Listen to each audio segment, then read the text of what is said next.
Really, we got some good insight from the Eau Claire head coach, Tay Brooks, and also the Hot Springs coach, Bones Bagante. While we're gearing up here, I do got to say, one Hot Springs player I'm looking forward to watching is Cody Beck, number 2. Watch him, the defensive lineman, also the offensive lineman. You know, a lot of these guys, they have to work second jobs. They got to work second jobs, too, Tim. They got to work second jobs. This guy's second job, he's an MMA fighter. Oh, God. I think you might want to watch your mouth a little bit. I don't know if you want to start trash talking that guy. That should be a fun one to watch. He's a local guy, too, from the Arkansas area. So it should be a fun one. We got the lights dimming down. We got all the boxes filled here at Bank OZK Arena in Hot Springs, Arkansas. Just a little bit of electricity in the air. Yeah, no doubt about it. I mean, I think everybody's excited to see, probably a lot of these people have never been live to a arena football game. I think they're going to be surprised at how in your face it really is, And, one side of the stadium is up a little higher than the other. So I think there's going to be a little different experiences, but at the same time, I think this is going to be great for everybody. We're looking around. It doesn't seem like there's really a bad seat in the house. No. I mean, it's a great stadium they have built here in Hot Springs. Great for Arkansas. The Eau Claire Axemen and the Hot Spring Wiseguys, who will come out on top, I don't know just yet, but we're going to have more coverage coming up at halftime and post-game also. Yeah, looking forward to it, man. I mean, I'm just as excited as these kids. I'm just not going to take any hits tonight, though. I'm trying not to. Hopefully now. We never almost know. did yesterday. That happened yesterday. But Steve Henson has got you covered with the play-by-play for today's game, and we're going to see you at halftime with more analysis. For Riley Underwood, Tim Brown, thanks you so much for joining us. Enjoy the game. We'll see you later.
My name is Lee Hofer, and I work at Eau Claire LASIK, and I've been here for 25 years.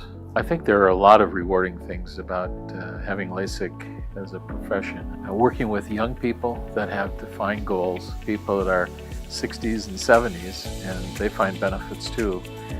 But I think it's just the personal encounters, meeting new people, and seeing how their life continues from there. Oaklawn in Hot Springs is home to amazing weekends and unlimited possibilities. Is your Oaklawn having a big night at the tables? Or a day doing nothing at all by the pool? Is it great food and great friends in the Oak Room? Or complete solitude in the Astral Spa? At Oaklawn, it can be whatever you want. Plan your Hot Springs getaway at oaklawn.com now, because your weekend and your Oaklawn is waiting. This is my Oaklawn. What's yours? In the quiet moments before dawn, champions are made. Every fan, every athlete, every moment counts. It's not just a game, it's a passion that unites us, drives us, and makes us strive for greatness. Greatness is wherever fans connect and call home. We believe in the power of the community. We believe in turning passion into action. We bring fans closer and transform loyalty into unforgettable experiences. Join us. Make every moment matter. Fan Club. Get your fans in the game. Welcome to the Arena League, where it pays to be a loyal fan.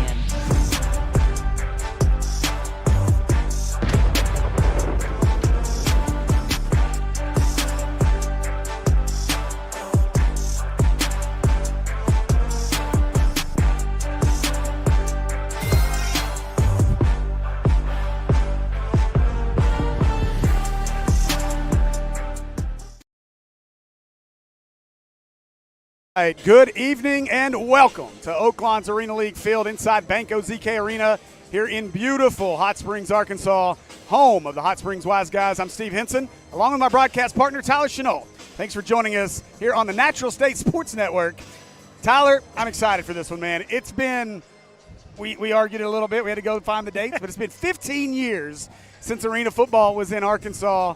And tonight they bring it back to the small city. Yeah, I mean, see, first you said 25, and I was like, I'm not that old. I remember watching it, and if I was 6 at that time, I wouldn't remember the whole lot. But we were close. It's crazy. I'm excited to be here. I think we're going to see some real good football with 2 brand-new teams to this league today, the Axemen and the Wiseguys. We got a whole show going on out here. We got the mobsters down on the field. I mean, you've got that hot spring atmosphere, and it's starting to fill up in here, too. It's exciting. You know, I'm impressed. Give the fans a ton of credit. Obviously, these folks have shown up in mass here tonight. And it is filling up quick. Lower bowl across from us is obviously full. We've got a great contingent of folks behind us. As you see the teams getting ready to come in, about ready to come in. We had a coin flip. And to your point, Tyler, they have done a great job. Chris Goodman, the rest of the staff here with the Wiseguys have done a fantastic job in embracing the history of the mob here in Hot Springs. And you see it with the name of the Wiseguys as the Hot Springs Wiseguys get ready to make their way out onto the field.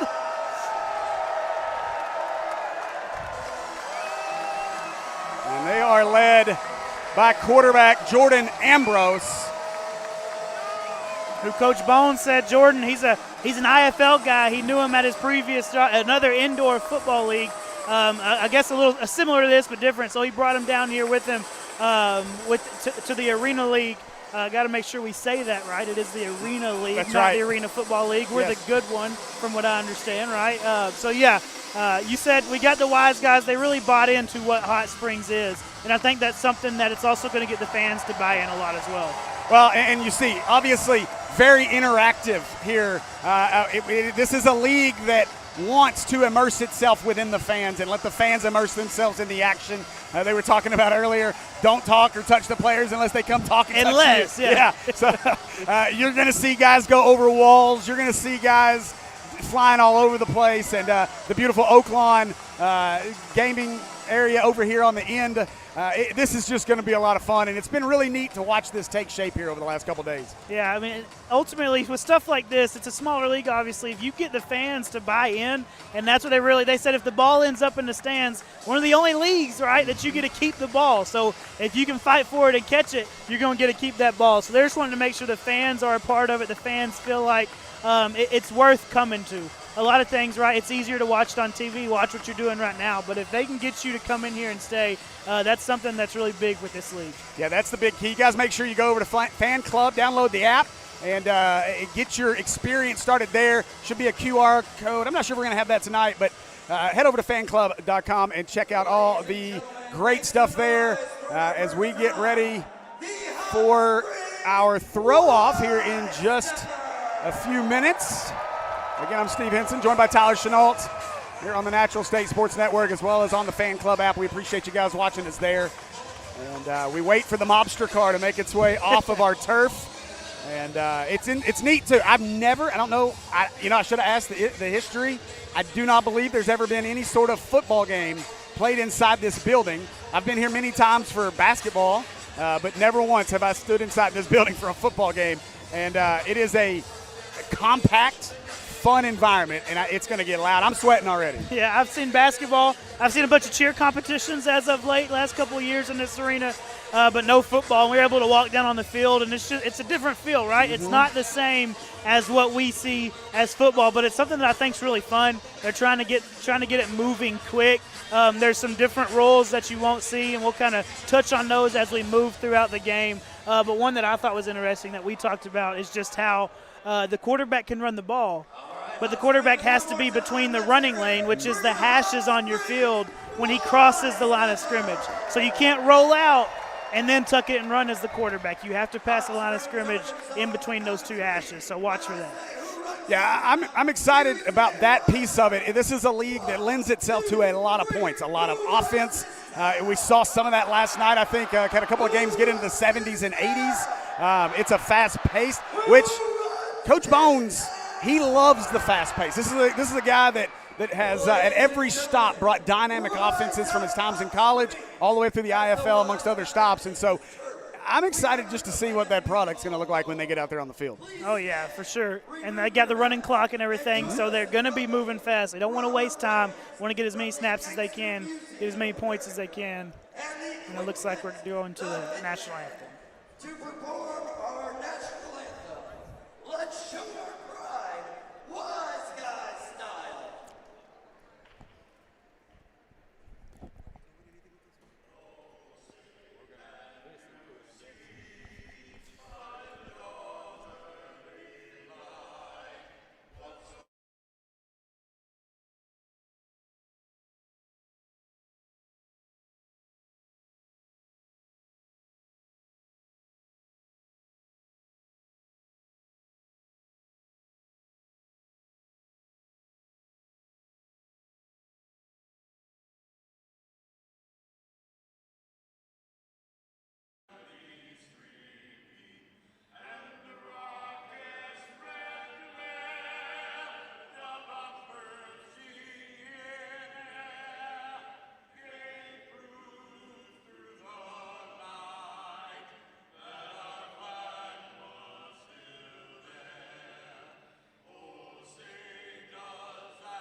All right, welcome back as at our national anthem.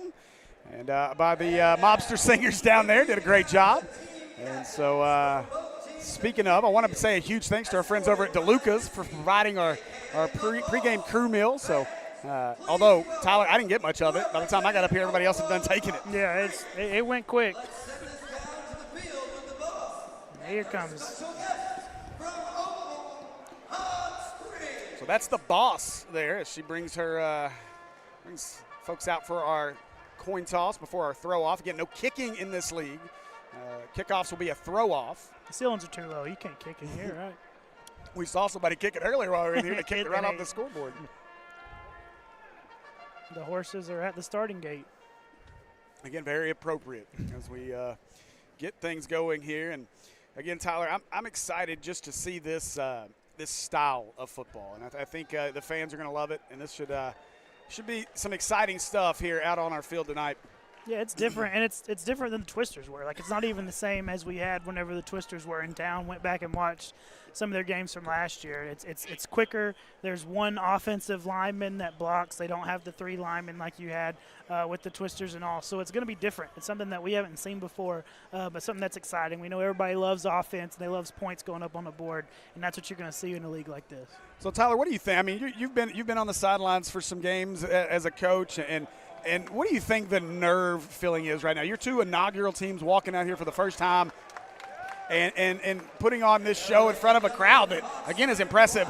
Where do you think the nerves are for these two teams right now? And the thing about it, with the range of players that we've got some guys that played Division I football. We've got guys that played at Illinois. We've got guys that played in the XFL and the CFL. Those guys, they're probably just fine. It's another day at the office for guys like that. But then we've got guys that they played in high school, locally. They played at like Henderson State, and that's about it. So this is their first taste of professional football. So you're going to have a range of it, but it's crazy. Once the ball is thrown off, though, none of that matters. It's all out the door. They're just playing ball, and that's what they know to do. That's what they love to do, and they're just doing what they love. Football is football. It may be a different color football, maybe a little smaller field, but you're right. It's once you throw it off, you just come out and play. And so, and you got to think too. Some of these, it's a 7-on-7 type game basically. And they've done that. You do 7-on. That's been big, especially during off season. 7-on-7 is going on every week right now in the state of Arkansas. Any of the high school teams right now, you pick any day out of the week, Monday through Thursday. Most of them take Friday off. You could probably go find a 7-on-7 game for high school teams. Yeah, it's everywhere right now. And I was talking to some friends the other day, my buddy Scott Cobb over at Truman Ball and Associates Realtors, and he was telling me that his son, who plays for a local high school, is headed out to. They start all their 7-on-7 stuff this week, like in earnest. They're rolling. So I mean, then we got the Shootout of the South. Yeah, I mean, it's one of the biggest 7-on-7 tournaments not in the state, but in the United States. We got people from Texas and everything come down to that. So they played this before. It's just playing ball. Go out there, do your job, do what you do, and have fun. Bring the energy, right? As That's Coach right. Bones said. Yeah, that was a lot of fun. Early on, you're talking to Coach Bones. I don't know that he's heard too many of our broadcasts, so he wasn't aware quite of the energy that we like to bring. And I hope you guys, obviously our Natural State sports friends will be here with us, but I hope you guys have found us now that I think we had some issues. Throw off ready as that one put into play by Kendall Fowler, going to be caught here by the Wiseguys. Across the 10 goes DeWandrick Crockett, and he'll be spilled at the 11-yard line, and that's where the first snap for the Wiseguys ever will come. Ever. And you saw, Steve, you saw it on that play. You've got dudes hitting. You've got dudes throwing dudes to the ground. Like, this is real football. Don't get it messed up because there's 7 guys, because it looks like 7-on-7, that they're just going to throw it around. Dude's going to get hit now. Dude's going to get pushed into the walls. Dude's going to go over the walls. I mean, you've got big boy football going on right now. All right, so Jordan Ambrose at quarterback. He's got number 3, Ivan Mertellis, next to him. As our linesmen get out of the way quickly, no sidelines here. Ooh. Ambrose catches the high snap, rolls to his left, throws deep, got a man out there, and caught at the 1. Yes, sir, he's in there. Let's see, waiting on a call. No, he took it from him late. That's a touchdown. It's either a touchdown or down at the 1. Let's see what our call is going to be. Waiting on our officials. I don't think it was a pick. He took it late. Touchback. And a touchback. Wow. Well, we may have our first official review right now. Steve, they get a challenge, 1 challenge per half. The first offensive play, I think there's a pretty good chance we might see a challenge. Well, we're going to get a good look at the replay here in just a minute as they gear that up. We'll see if we got a challenge. I see our challenge official already behind our production. He didn't know he was going to have to work that fast. Not already. The local crew here, we know a lot of these guys. Brad Rickett. He's got them all. Give him a second. There's stuff everywhere, but Landon Trusty, Wes Booker, David Ward, Brad Ricketts. And we're going to hear from Landon Trusty for the first time here in just a minute, I would assume. As we'll have the touchback on the interception call. You see Coach Bones there. Bones looks pretty confused, as maybe the rest of this Wiseguys crowd does. If that was an interception, Steve, that was one of the craziest interceptions I've ever seen.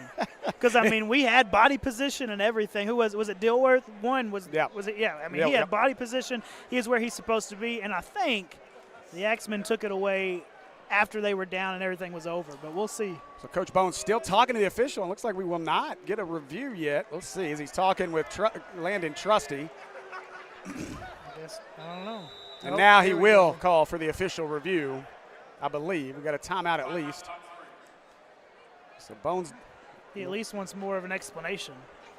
We'll take the timeout. So we wait here to see what the plan is as a replay official and Coach Bones continues to talk. You know, it's funny, Tyler. I've now seen Coach Bones, and this must be a game day ritual for him. This is his 3rd wardrobe of the day. Showed up looking great in the suit. I went down field level afterwards, and he was in just the shorts and the hat, and now he's got the nice dress shirt and slacks on, and he's continuing to argue his point. And to your point, Tyler, I think he's got an argument here if that is really ruled an interception. Yeah, and I hadn't had a chance to see it yet. So I don't, we can't really go through it. It doesn't look like.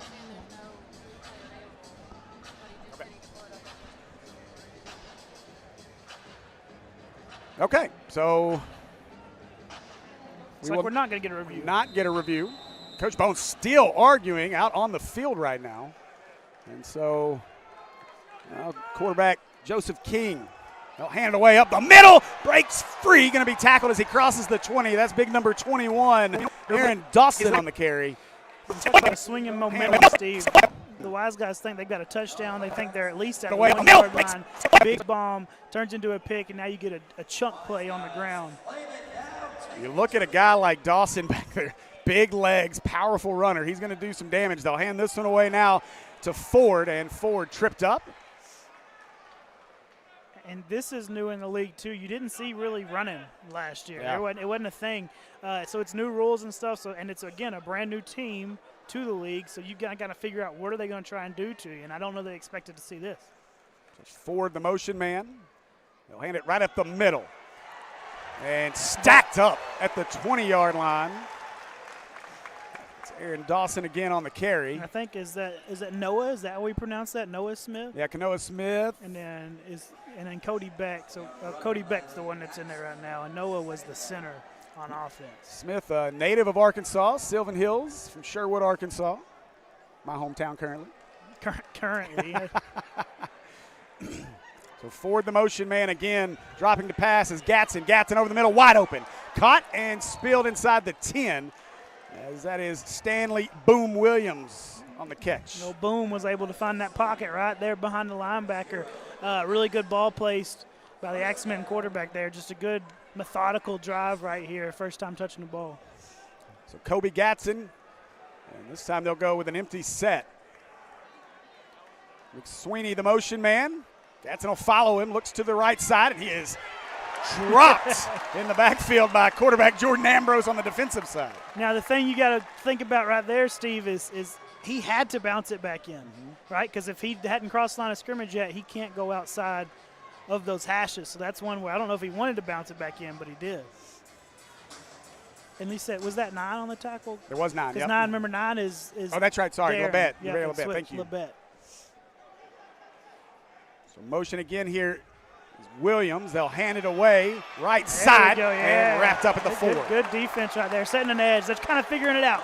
Hit you with the run early, and now the defense is kind of figuring out. So Axemen going to see if they can make an adjustment here. Dawson on another carry here. It'll be third down. 3rd and goal.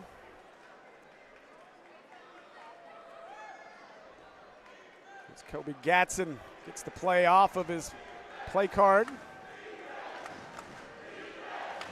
And ball's on the turf, still loose. And Gatson's able to pick it up. Taylor Hunt in there quickly to swallow Gatson up, and it'll bring up a 4th down. And no kicking in this league.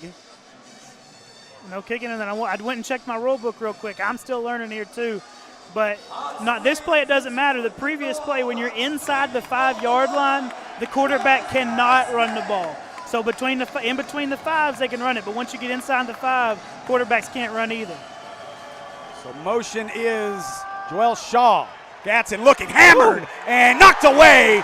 Deflected out of there by Rathel Carter. Great play as Gatson picks himself up off the turf. Gatson got lit up right there. Taylor Hunt, 13, came off the edge, and I mean, he got the ball off, and I don't know that it really affected the throw, but he had to get rid of it before he got sacked right there. That's a big defensive play, bringing that momentum back, and you can probably hear it through our microphones, but it's getting loud in this place whenever the Wiseguys do something.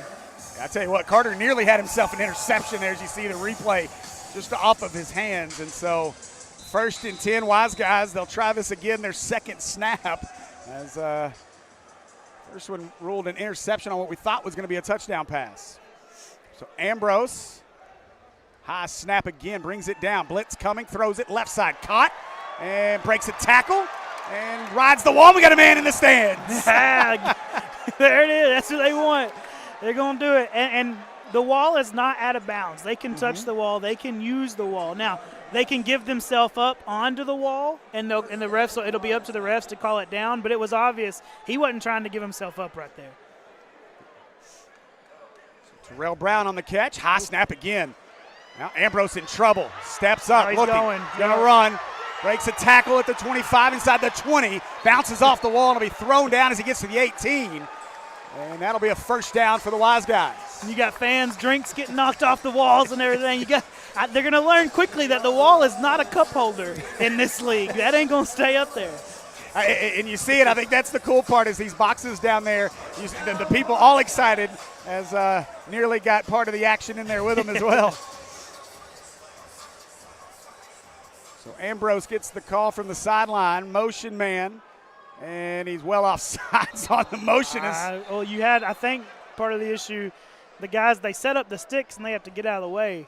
I think Ambrose didn't want to snap the ball because the stick guys were still in the way. So that stuff, a new team, you just got to work out those kinks. You got to figure out kind of how that works because those guys aren't going to stand right there during the play. They got to get out of the way. So that was Martin Washington, the motion man.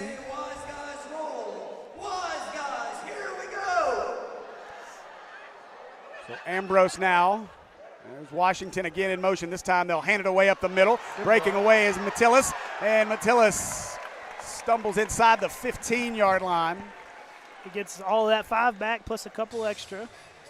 So it'll be second down. They can get a first down just inside the 10. It's a good tackle by 34 right there for the Axemen. Jacob Davies on that tackle.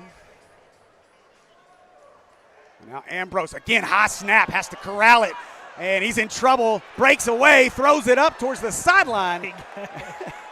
And our mobster couldn't make the catch over there as that one falls behind the Wiseguy bench. That's like a heck of a play by Ambrose. So the run lane, your hashes, those count as your tackle box as well. So if he's outside of the hashes or the run lane, as they call it in the Arena League, he can then throw it away. So he ended up, the ball carried him out of there because it was a high snap, but he was out of the tackle box or the run lane, so it was legal to get rid of it there. So we'll try again here on third.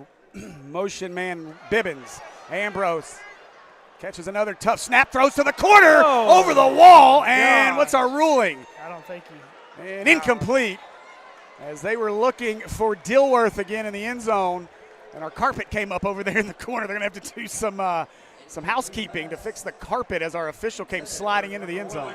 I think if Dilworth catches that, you might put him in the Hall of Fame just for that catch. No doubt. Let's see our replay here. One hand over the wall as the door's opening, so it's moving more than it normally would. Watch this angle here. Is a little low as Dilworth tried to go up and get it. But we had a false start, so it wouldn't have mattered anyway. I don't care if it wouldn't have mattered. You still you put him in the Hall of Fame with Tim Brown, your manager of the league. So Ambrose, as Coach Bones gets people in position. It's pretty interesting to see the coaches on the field. Almost like 7-on-7. Ambrose got to chase a bad snap, and he's just going to launch it up, floating duck into the Wiseguys bench. And that'll bring up a fourth down now for the Wiseguys. And you had some players in the vicinity there, so even though that time he was in the run lane, you had 2 receivers, 2 Wiseguys over there. But yeah, they're going to have to get those snaps down. I mean, you talk about it in high school ball, right? If you can't get the snap, you can't do nothing. It's the most basic piece, and it's got to be the loneliest place for offensive lineman Noah Smith, as he's the only one up there. You don't have 4 guys beside you in this league. You're just by yourself. We got another whistle here. So timeout, Wiseguys. Get it.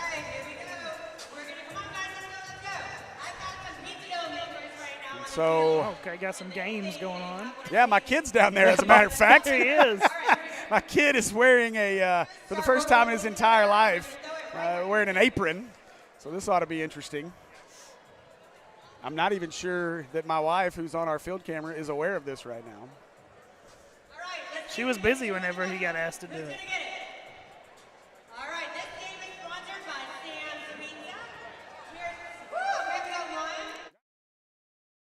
Because your weekend and your Oak Lawn is waiting.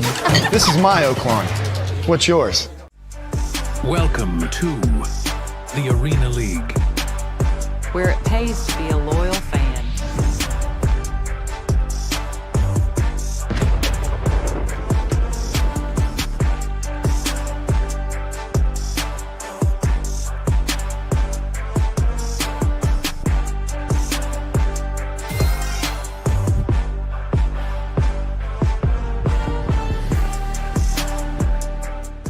My name is Lee Hofer, and I work at Eau Claire LASIK, and I've been here for 25 years.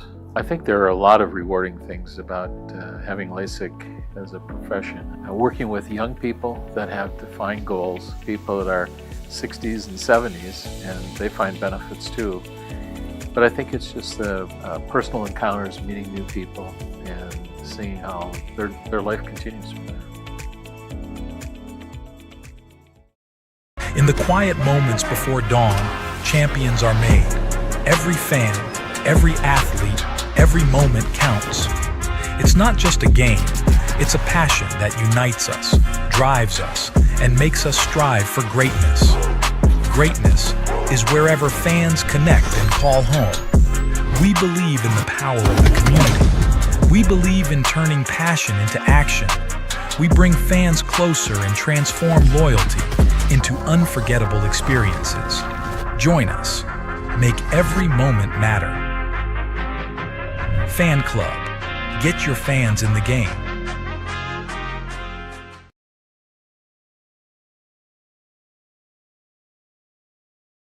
Football here on the Natural State Sports Network. I'm Steve Henson, joined by Tyler Chenault, and it is 4th down for the Wiseguys as they look to convert after their second timeout here in the first quarter, showing blitz. I think Smith moved the ball, and he did. Yeah, you had an Axemen kind of jump at him. I don't know if he said anything, but he didn't come off sides though. Well, we're going to get a discussion here between our officials. Maybe the officials heard him say something too. Trying to get some jawing between teams. This Wes Booker down on the field having a conversation. Now they'll include the white hat Landon Trusty. We'll see what our call is. And it will be an offsides call. I saw him jump, Steve. I didn't know if he yelled. He didn't come across, but maybe he yelled something as he jumped and all, and that made Noah flinch just a little bit. So now makes 4th down a little more manageable, although small field. Everything's difficult, but it'll be 4th down and looks to be about 7. And now Ambrose by himself in the backfield. 4 receivers here is Ambrose looking for a lower snap. This one's a little better. Ambrose, blitz coming. Ambrose gets away, steps up, looking to throw. He's across the line of scrimmage, has to run inside the 5, powering. He's got a first down to the 4-yard line, and it'll be 1st and goal, and we got an injured Axemen back at the 10. But a great play again as Ambrose shows his escapability. And that's some thought, right? He knows what he's doing. He knows the rules too, because a quarterback, they get out of the pocket, they're just going to try and run, but watch him as he moves back into your run lane so that he can then cross the line of scrimmage. That's a guy that's aware of what's going on around him and aware of the rules of this league and using them to his advantage and be able to get the first down. Injured player there, Kendall Fowler. He makes his way to the Axemen bench. And so Ambrose with his running back, I believe that's Mertillis next to him. The hair's in the way. Ambrose drops. Mertillis picks up the block. Throw, fade to the left side. One-handed catch. I think he brought that one down, Steve. I think he brought that one down. Looking for a call. That's our officials discuss it. He's got it. Give him 6. Oh, my goodness. What a play. Woo. And you got a defensive PI that they're going to call on it too. That'll obviously get declined. Is that Dilworth again? That's Dilworth. My goodness gracious. I think I found our electricity guy. Goodness. Coach Bones said bring the energy. Dilworth's helping with it. What a play. As Dilworth, I don't know how he brought it in. Wow. Flips over the wall out of bounds. And wow. And I read that rule, and I guess you don't have to get a foot down. You just got to catch it before you go over the wall is what it looks like. Catch it before you end up over the wall, and if you catch it after you're over the wall, you caught it. Because he doesn't get a foot down because he elevates and he never comes back down until he's on the other side. He got a head down probably. We couldn't see it. I guarantee you. Helmet, shoulder pad, something hit the floor of this arena, and so they'll go for 2. Is it from the 5, I believe? We got a whistle, stop play. Oh, what are we going to do? Delay game. Offense. 5-yard penalty. Try for 1 point in the 10-yard. The Boo Birds are out in here today, Steve. The Boo Birds are on. Okay, you got it. Yeah, give these fans are really jumping in on the atmosphere and really showing some support for their Wiseguys already here at Banco ZK Arena. So they started from the 5, so it was a 1 point. They're at the 10 now because of a penalty, so it's still a 1 point. Ambrose drops those over the middle. Nice play. Caught. And they're going to stack him up, dragging, trying to get there, but he'll be dumped at the 1-yard line as that was number 11, Terrell Brown, on the catch. And credit Eau Claire for rallying to the football because he broke through 2 or 3 arms. And had they not rallied like a good defense is supposed to do, there ain't no doubt that he would have got it into the end zone on that one. And you know, Tyler, what I like so far, and especially out of that drive and in the previous drive, I know we had the turnover, but, you know, what I like out of Ambrose is his physicality. You said it a minute ago, his ability to process it and get out of trouble, but his physicality on top of that is very impressive. Yeah, he's a guy, he's done it before. He knows what he's doing, and everything, it's not moving too fast for him. That's something you can see whenever you step up in levels to something like this, from whether it be kind of a lower college program or something along those lines. It goes a lot faster, but it's slow for him, and he can process it, and then he's got those physical tools that allow him to be successful. 6-0, and you know, we do have our sideline reporter, Maya Ellison, and we'll hear from her here eventually, but I would like to get her, I don't know if she's, oh, there she is. She looks like she's ready. She's giving a thumbs up. Sideline. We'll go down to Maya here after this throw off because I think she was in all of the action over there as they'll throw this one off, and it'll be caught back at the goal line by Stanley Boom Williams. Williams trying to lower the boom as he goes around the right side, but he gets the boom lowered on him by Crockett. Falls forward. A little post-play fun as now a little ruckus going on. But let's hear from our sideline reporter, Maya Ellison, about that catch. Yeah, I was down here right when it happened, and honestly, guys, it was surreal to see. And as we was coming from our number 1, Aaron Dilworth, after that, I feel like that gave the guys some energy. We saw a little scuffle, and I want to take it back to when we saw that call that coach was kind of scuffled about, really. Actually, when he called that timeout, he had a conversation with the refs, and I was trying to peek my head in, trying to stay a little nosy to see what he was talking about. And he was like, hey, guys, why did we call that? You know, that messed them up. And so kind of leading into, I guess, the end of this quarter, we're now seeing the Wiseguys getting some of that momentum back. They're down here. They're cheering each other on. He just called a timeout, coach. He was over here telling his players, look, we got to get on it. And we see them watching the game right now. Not sure if you guys can still hear me. I'm surrounded by the players right now, but they are keeping the energy up. They're making sure, hey, we got to stay on it on both ends of the ball. But I'll toss it back up to you all and try to stay, you know, in the know. See what's going on down here on the field. Absolutely. Thank you, Maya. We'll be back to you here in just a few. And a great insight there from Maya. I know she's in the ruckus down there, right there in the bench amongst all those people. But great play there by the Wiseguys defense after a penalty on the return. Backed us up to inside the 5, and then a great play for 1 and out. Where are you going to go? Where are you going to go? And I'll tell you this, Steve. Coach Bones mentioned it to me pregame. It's tough to see those play clocks because you've got people that are around those corners, and they're not very high. So you might see some of those throughout just because it's tougher to see that clock. So Gatson puts a man in motion. Gatson up against the wall, throws it out, trying to make a one-hand catch, but that one drops incomplete. Well covered everything there. Gatson had a little bit of time, but I guess he started to feel the pressure. I mean, you feel the pressure when you get hit like you did last time they had the ball. And got it out of there. McSweeney was looking for me. What took me on that one, Tyler, was it almost looked like he was kind of relaxing on the wall for a moment before he puts that one out into to McSweeney. Now Gatson going to keep it, and that's going to be a penalty. Yeah, he didn't get outside, right? I think it looks like he got outside of the run lane before he crossed. But the line of scrimmage is so close to the end zone, it's tough to tell. Oh, you're right, yeah. So we'll see, and I think that's Bones as he talks with White Hat. Replay. Oh yeah, he was out. Yeah, he was out of the run lane before he got out of the end zone. Is that going to be a safety then? Let's see. 1, 2, 3, shut up now! Yeah, I don't know. I don't figure it's a safety because it's not like a hold in the end zone. But again, like the delay game, you can't really back them up much further. you decline it, and it's a loss. Wow. Replay first. So this starts to enter the territory of, like tush push when you jump off sides too many times in a row and they can award them a touchdown. Can we award a safety at this point? And listen, as an Eagles fan, I was all for it. I bet. So it'll be third down and about 14 yards. They need, looks to be the 14-yard line for a first down. Yeah, that's what I figured he was going. Fourth down, yeah.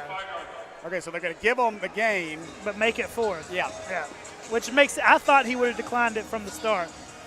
So it'll be 4th down and 10 now.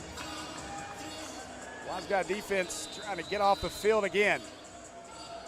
Motion man is Williams. Fakes the handoff. Free rusher coming. Throws, caught, and breaking tackles out to the 10. And that'll be a turnover on downs as the Wiseguys will take it over. And then the thing, so we know there's no punting. Right, so the Axemen could have, I read it, let me get it back. They could have chosen to give it up, and it gives it to them. There it is. If you surrender it, the other team would take over it at the 15. So they could have punted it, if you will, and got back 30 yards, right, to get them down to their own 15. Oh, okay. So it'd go all the way back to the other 15-yard line. Yeah, that's how I read it. It's the team getting the ball is 15. Another timeout. Little game going here as we've got a timeout in play.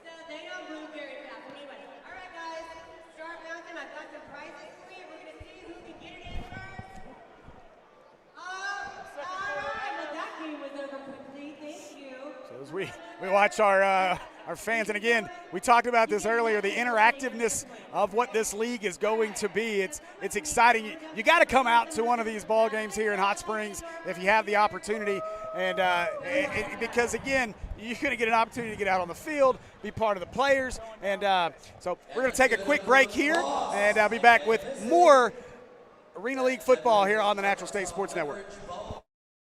In the quiet moments before dawn, champions are made.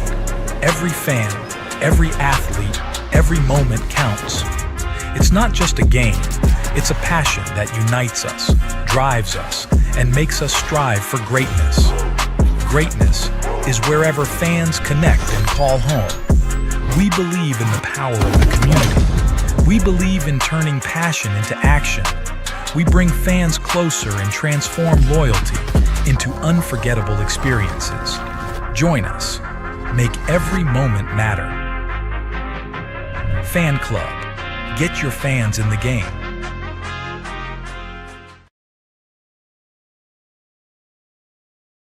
Football here on the Natural State Sports Network. Wiseguys lead this one 6-0 and have just taken over after a failed 4th down attempt by the Axemen. So 1st and goal from the 10 as Ambrose is just about ready to get this one going. Motion man on this one will be Brown. Ambrose escaping pressure yet again. Tosses it up, caught down to the 5. Goes Martellus, and it'll be 2nd down and goal from the 5-yard line. And you're going to get some free rushers, Steve. They have to leave the center in. The center is not an eligible receiver. You can't hand it to the center. But everybody else on that field can go out for a pass, can get it handed to them. So there's one guy blocking. You can leave others in the block if you want, but they don't have to. So you're going to get free rushers. And if you're the Axemen, you just got to be able to make that tackle. Mm-hmm. So Martellus and Ambrose in the backfield. Motion man is Lou Dorsey. Ambrose, plenty of time. Finds his man open, and I think he's down at the 1, and he is. He didn't get that stretch. He got hit. It's a good hit. I'm trying to see the number for the Axemen that got him. Is it 12? I believe it was. That'll be Patrick McSweeney, I believe, on that tackle. Yeah, it was a great tackle. Got him wrapped up, got him brought down quick. Yeah. Came up grabbing his elbow and bicep. Kind of hurt him a little bit, but good, clean tackle to keep him out of the end zone. So 3rd and goal, Ambrose. It's the snap, pitches forward, and give him 6 as Lou Dorsey scores the 2nd of the night for the Wiseguys. I guess that's a passing touchdown again. Yeah. I mean, it was half shovel pass, half, I'm not quite sure what it was, but it gets the job done and it gets them in the end zone. You see our replay here. Ambrose bobbles the snap and finds a way to get that over to Dorsey. And Dorsey's a guy that we've been excited to see some of as well, as a guy that played at the University of Illinois and a good-looking athlete when you see him down there on the field. Yeah, there are some guys on these teams with big-time experience. University of Illinois, like you said, XFL, CFL. These guys, some of these guys have been everywhere. So they'll go for 2 again from the 10 as Ambrose looks to make it a 14-0 lead for the Wiseguys. Ambrose got to get away from pressure, throws, caught by Martellus. Martellus stacked up at the 6, and that's it as the Axemen cut him down again. And it'll be 12-0 here with 48 seconds left in our first quarter of play. The Axemen ain't scared to bring the axe down now. They've been hitting out here. We hadn't seen as much Wiseguys defense just because they had one drive, and then we had a good stand, and then they had them down in the shadow of their own end zone. So I hadn't seen a ton from them. I saw a lot of Axemen defense, and they're willing to hit you.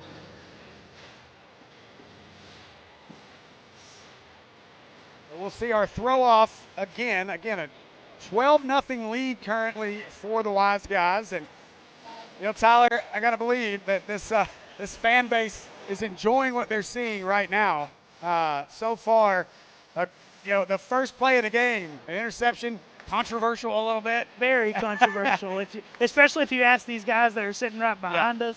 They've had some stuff to say about it. They've had stuff to say since they walked in. Now, listen, give the folks over at Bud Light in the red zone downstairs from us. They had a heck of a party going on down there. And so I think they've gotten our fans a little extra motivated here tonight. They're ready. They're ready is what that is. That's all that matters. So to throw this off will be DeWandrick Crockett. Back deep to return will be Boom Williams. Boom's one that, he gets it. He could take it far now. He's looked like he's about to a couple of times. First 2 times he touched the ball. He's living up to the nickname so far. Yeah. So Crockett ready to throw it off as the clock starts. And he threw it off. Oh, front to the scoreboard. It looked like it. Now Boom Williams with it. Williams left side breaks a tackle across the 15 and will be spilled as he crosses the 20. And it'll be 1st and 10. Axemen at the 22-yard line. Yeah, I think Boom's got a little bit of speed that you can't tell as much till you're down there trying to chase him. Getting outside of him pretty quickly there. Able to come down. Luckily you had your throw offer, not your kicker, come down and make a play. Again, interesting, of course, to see the coaches as you got your the head coach here of the Axemen on this side, on our side of the field, the near side, and of course Coach Bones on the other side as Gatson hands it away up the middle. Nice move in the hole, and dumped down is Williams. I got to apologize. That was actually Devon Ford on that return. I looked at the wrong line on our roster, so Ford on that return. And Ford, either way, he's fast too. That was Stanley Boom Williams on that carry. And that'll do it for our first quarter of play. After a quarter, Wiseguys lead this one 12-0. We'll be back with more Arena League football here on the Natural State Sports Network in just a moment. Oaklawn and Hot Springs is home to amazing weekends and unlimited possibilities. Is your Oaklawn having a big night at the tables? Or a day doing nothing at all by the pool? Is it great food and great friends in the Oak Room? Or complete solitude in the Astral Spa? At Oaklawn, it can be whatever you want.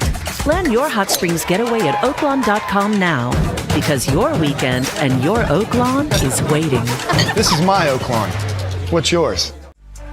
Welcome to the Arena League, where it pays to be a loyal fan.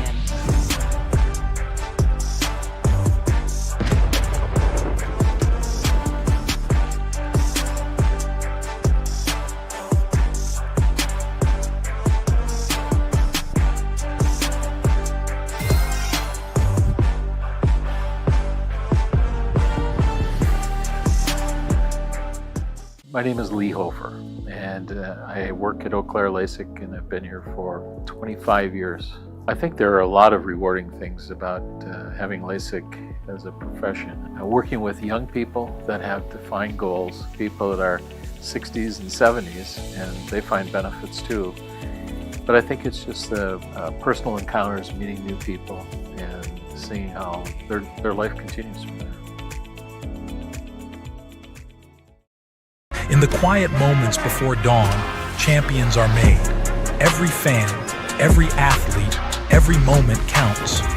It's not just a game, it's a passion that unites us, drives us, and makes us strive for greatness. Greatness is wherever fans connect and call home.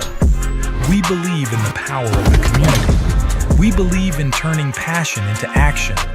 We bring fans closer and transform loyalty into unforgettable experiences. Join us. Make every moment matter. Fan Club. Get your fans in the game.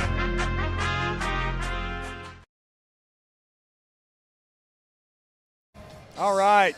Welcome back to Oaklawn's Arena League Field inside Banco ZK Arena for Arena League Football on the Natural State Sports Network. And we are, as the Axemen, Gatson bobbles the snap, picks it up, picked up and dumped as he goes inside the 10-yard line. And that'll be a first down here for the Wiseguys as we're going to go down to our sideline reporter, Maya Ellison. Maya, I saw you down there on the field on we call you sideline reporter. You don't have a lot of room to maneuver down there. Yeah, no, there is not a lot of room at all. I don't know if you all saw me running around like a chicken with his head cut off trying to get into the huddle, but I can tell you that Coach has been on his players a little bit ago like we saw. Of course, the Wiseguys are leading 12-0, but Coach was getting on number 2, and I apologize. We're still learning the players down here. We're still trying to figure out who's who, but no, listen, though. Coach has really been on his players so far. Of course, telling them, hey, lock in, tighten up, keep this momentum going as we see the Eau Claire Axemen. Look, they're coming towards the wall. We're trying to make sure we don't get hit down here, but the Axemen are trying their best to get some points on the board. And I'm trying to see what the ref is getting ready to call. Yeah, we've got a touchdown here. As that one caught by Boom Williams for the first score for the Axemen. Yeah, so there we go. They're getting some points on the board. They're trying to catch up to the Wiseguys. And in a minute, I hope that I can talk to Coach Brooks just to hear more about, hey, what's going on? How can we get this momentum to catch up to the Wiseguys to kind of take this lead tonight? But we'll see. We don't have that much room down here, but we'll do the best that we can on the floor. Back to you guys. Great job. Thanks, Maya. You're welcome. Going for 2 here as Gatson has Williams in motion. Gatson looking for Williams again in the back corner, and that went off the wall. Incomplete. Oh, so you get to keep it. Yeah. You know, my youngest keeps asking for a football. I said, hey, go down there, get on the side. You liable to get one eventually. That's probably a good spot down there out of the end zone. Just throw it out the back of the end zone. You might have a couple that end up over there like that. But you're able to see the Axemen come back, get something on the board, and kind of get a little bit going, right? They were it was getting away from them, so that was a big possession by Eau Claire to get in the end zone, get themselves back in this game. It's still just a 1-possession game. It feels like it was worse than 2 possessions, but that's a big possession there. Now the defense just needs to step up for them. You know, I think you feel the momentum. It's interesting in a building, this confined. You can feel it a little bit. You can feel the people. Obviously, we're talking about the folks right behind us, but you're right. It felt so much bigger through that first quarter because you had the great controversial interception down here on one end. Couldn't do anything with it, and it's really been all Wiseguys since then until that drive. But give the Axemen some credit. That was a very impressive physical drive to answer and cut this lead to 12-6. And it's similar to how they looked on their first possession, and they just stalled inside the Bud Light red zone down there. Just wasn't able to get it in there. So it's kind of what they're going to look like. They like to run the ball a little bit, pound it some, and then throw it whenever they loosen you up front. So the throw off, this one short of the end zone, going to bounce, and that will be a penalty. Yeah, the throw-offs I think they have to be inside the 10. Yeah, they have to be inside the 10.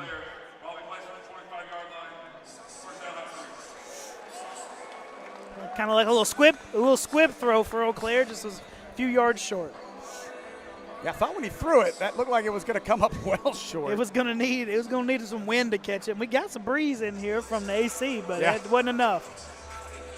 And give the staff here of the Wiseguys a ton of credit, as well as the Hot Springs Convention Center Banco ZK Arena folks. They've worked hard over this last 48 hours to turn this place into what's normally a basketball arena convention center into a football stadium. And so it was unique to watch, and they did an absolutely fantastic job putting this together. It looks good. It looks really good in here, yeah, for sure. So Ambrose in at quarterback. Washington will be the motion man on on the far side of the field. Ambrose looks that way, escapes pressure yet again. Oh, what a move. And going to be tripped up as he crosses the 20, and Ambrose looks shaken up but hops right back up. And that's something as a defender you also have got to know. He's got to come back in, so you have to change your angle to know that he can't cross the line of scrimmage yet until he gets back into that run lane. So as defenders, you can watch for. He knows that he's going to come in, and he uses it to his advantage. I think our sticks are wrong. I think it's second down because he's short of the line here. So 2nd and 2. Ambrose again pressured and sacked, thrown down. Ball came out, but Ambrose picks it back up. He's been able to get out a lot of those, but just he hadn't had time multiple times. That's the first one they're able to get a hold of him and get him down. I believe that's 59, Stephen Thomas. And it is now that he's turned his other way. The front number's a little tough to see. All folded up on him. A little bit. And so that should bring up a 3rd down, I believe. Our sticks have turned sideways, so we can't see it. Meaning, I guess he thinks it's wrong, maybe. So 3rd down, Ambrose alone this time with Dilworth, the superstar in motion. Throw this one away, caught. As Brown trying to break free, he cannot. He was able to miss one big blow and duck underneath it, but just couldn't get his foot free. Antoine A.J. Brown on that tackles. He hung on for dear life to bring him down. That's what you got to do sometimes. Just don't let him go nowhere. Got some help from Jacob Davies on the tackle. So again, this fan base excited to be here. Wiseguys, take control of the line. So Ambrose now on 4th down, even though our sticks are struggling. And the Wiseguys will burn their final timeout of the half as Coach Bones didn't like what he saw. And so we're going to take a break here. We'll take a break with them. Nope, no break this time. Maybe, yes, I don't know. We'll take it when we're supposed to take it. That's right. And if we're not supposed to take it, then we'll stay on and we'll talk to you still. So again, just a fun atmosphere in this place, but you know, it's, to me, Tyler, it's already been a very successful return of arena football to the state of Arkansas. A lot of fun to watch. I think the folks obviously excited. You got Hall of Famer Tim Brown in the house as I see him down here with the boss and the mobsters in the booth down below us. He's been signing jerseys and signing footballs. He got here and he went in that booth and he was signing about the entire time until he came up here for the pregame show. So back on the field now as final timeout, 11-16 to play in the first half. Again, you're watching the Arena League football on the Natural State Sports Network. I'm Steve Henson, joined by Tyler Chenault. And now some extended discussion here.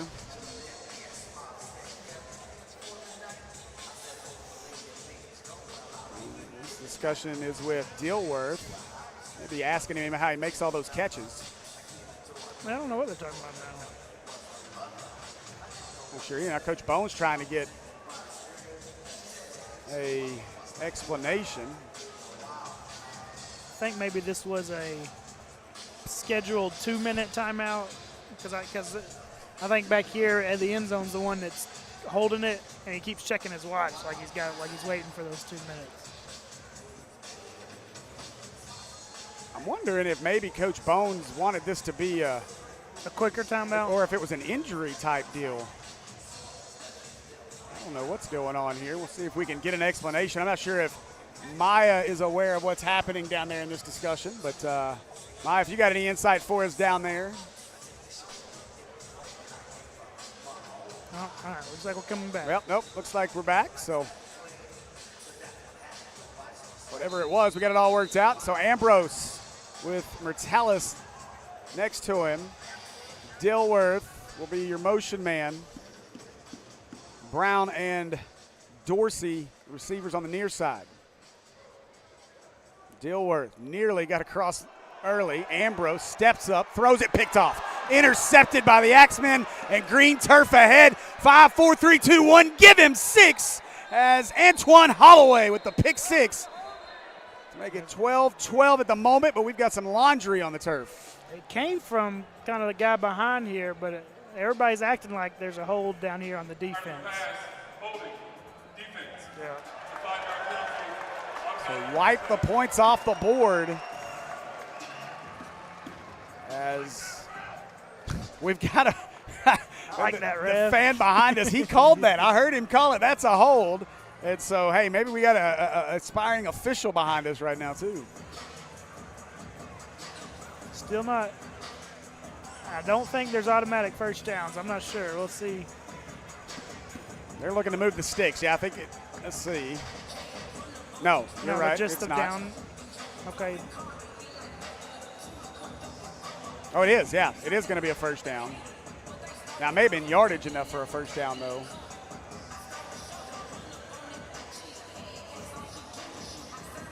It's Coach Bones now giving his sideline guys some coaching over there as well. Hey, coach everybody now. That's right. You're either coaching it or you're letting it happen. 10:40 to go, 10 seconds to snap this. Ambrose gives some extra instruction. Now Ambrose will give it away to Martellus. A little RPO play, and Martellus going to be stacked up. Gain of 3 on that one. Will bring up a second down. Yeah, they were reading that one, and that's one of those you got to make up your mind. You're going to take it or you're going to give it to him. As the running back, you think you're getting the ball every single time. And I think that might have been the only reason we didn't have a fumble there is because he was acting like he had the ball. Yeah, we've talked about the intensity of Coach Bones over there. Coach Brooks is over here as well. Very intense, barking out orders to his defense right now. Coach Tay Brooks, head coach of the Axemen. And so Ambrose, good snap this time.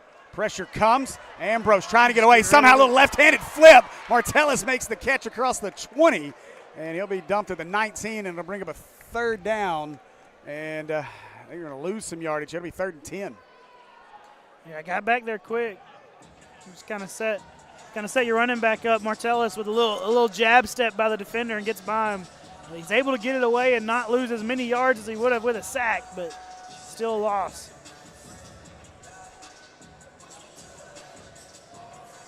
Gonna have to have blocking there or have some sort of hot route that he knows he can get rid of it quick. Whistle. That one over there shows 7. It's interesting. No, it's a 0. Oh, it's a 0. Okay, I can't. Okay. Oh, Maya's head's in our way. Sorry, Maya. So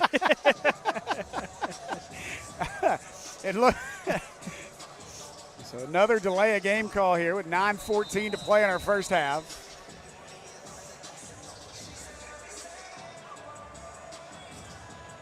And Martellus again to the left of Ambrose. Dilworth, your motion man. Ambrose trying to get away from pressure. Good blocking block by Martellus. Yeah. Throws it deep, looking, got a man, fight for it. And, Wiseguys want a penalty here. A lot of contact in the end zone, but ruled incomplete. Guess there's no, you got to get your head around. I mean, he didn't. The thing is, Dilworth didn't try and come back to it. Had Dilworth try and come back to it, and it was a little high, so I don't know that he could have tried to come back. Had he tried to come back, he would have ran into the defender, and you probably would have got a flag, but he just kind of stood his ground, just like the defender stood his ground. You can see it right here.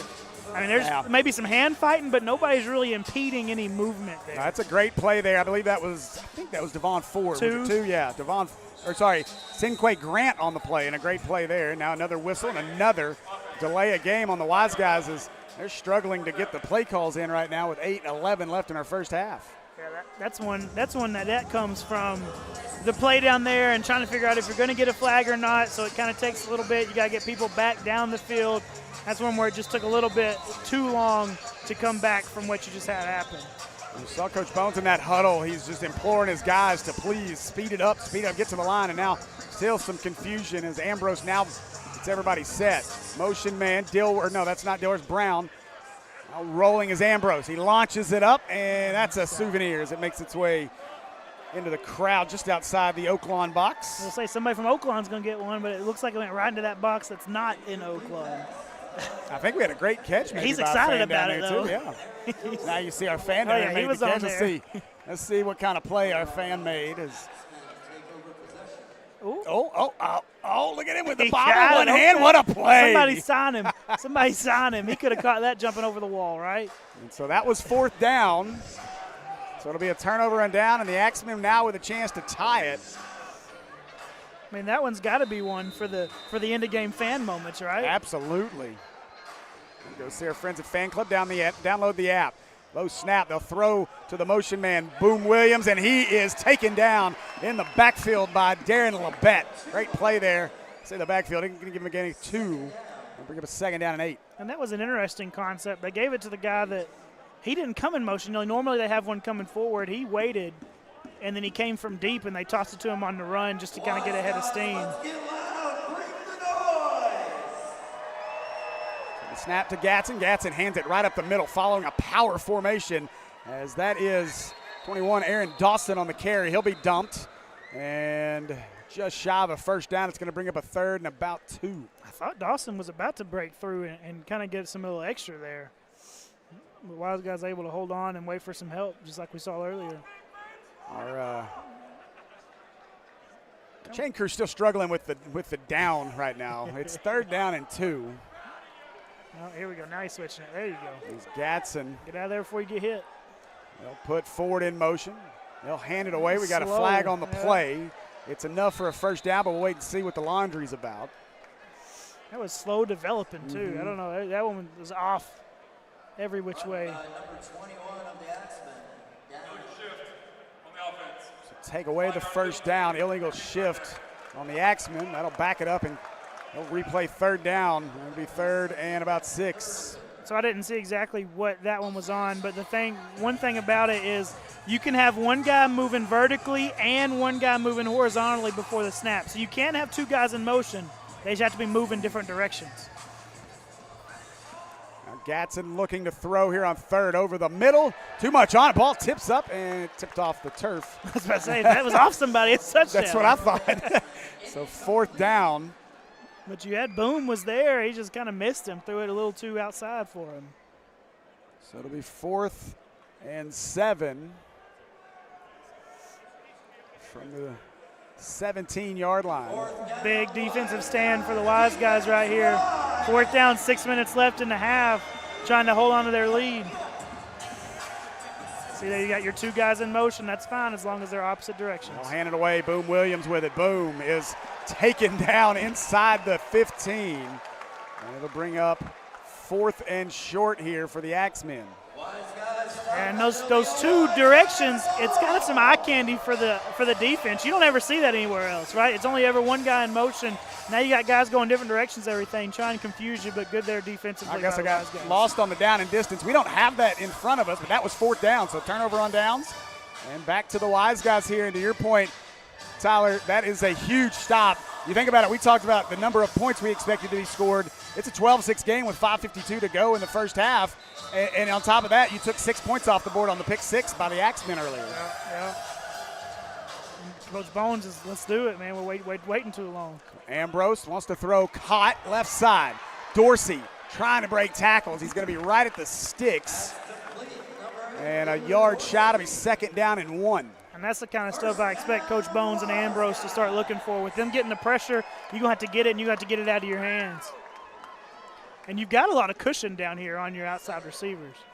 2nd and a yard, 5:22 to go. Ambrose throws right side. This one caught. That'll be enough for a 1st down as Dilworth with another catch. I mean, you got guys 15, 20 yards off of them now. I mean, if you can just get it out of there quick, I mean, they're going to do that all the way down the field. If you're going to give it to them, take it. So Mertellus, Ambrose in the backfield. No motion man this time.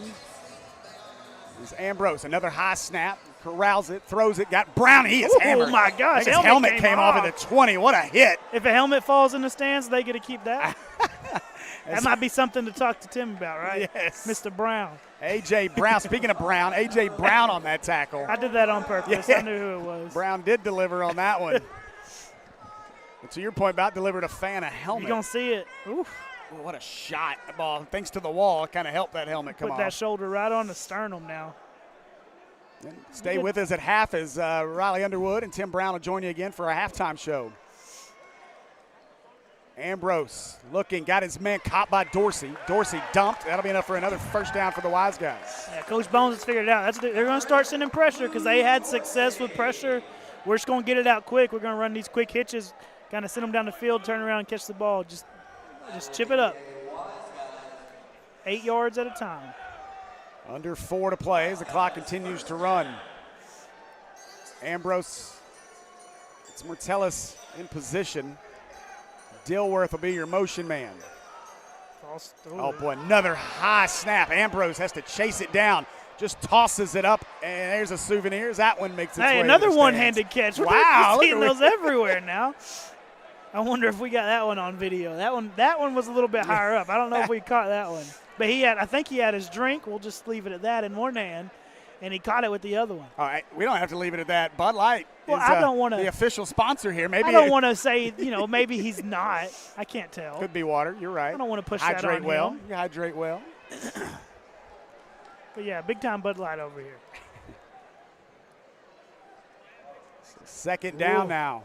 Pressure, another bad snap. Ambrose corrals this one. Pump fake, finds his man. Mertellus makes the catch. And trying to push forward on the wall, and whistles blow at the 10. Yeah. And Mertellus gets in the end zone as he high-fives the Oaklawn box, and it'll bring up a third down here for the Wiseguys. You'll get a good replay right here just to kind of see what all transpired there. Who's that's helping him? 6, I think, is picking him up. Marlon Washington's picking him up off the wall and telling him to keep going, young man. He's other guys. Yeah, Washington's like a security guard. He's just blocking, a bouncer blocking That's over right. there for his guys. Eau Claire running in number 7 on the D-line. Joel Shaw. He's a good-looking kid now. Ambrose whistles, stop the play, and timeout, Axemen. So 2:16 to go in our half. Timeout, Axemen. Okay. All right, and we'll be back with more Wiseguys football here in the Arena League on the Natural State Sports Network. Oaklawn in Hot Springs is home to amazing limited possibilities. Is your Oaklawn having a big night at the tables?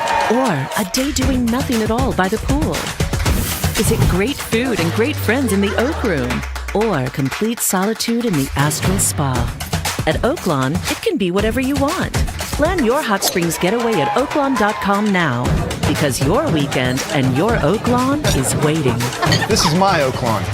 What's yours? Welcome to the Arena League, where it pays to be a loyal fan.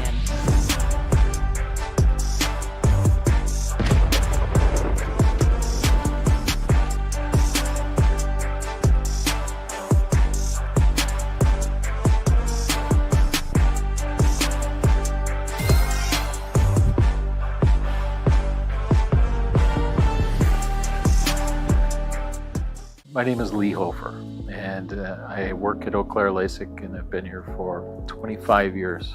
I think there are a lot of rewarding things about having LASIK as a profession. Working with young people that have defined goals, people that are 60s and 70s, and they find benefits too. But I think it's just the personal encounters, meeting new people, and seeing how their life continues from there. In the quiet moments before dawn, champions are made. Every fan, every athlete, every moment counts.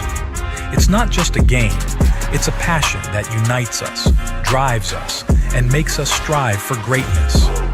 Greatness is wherever fans connect and call home.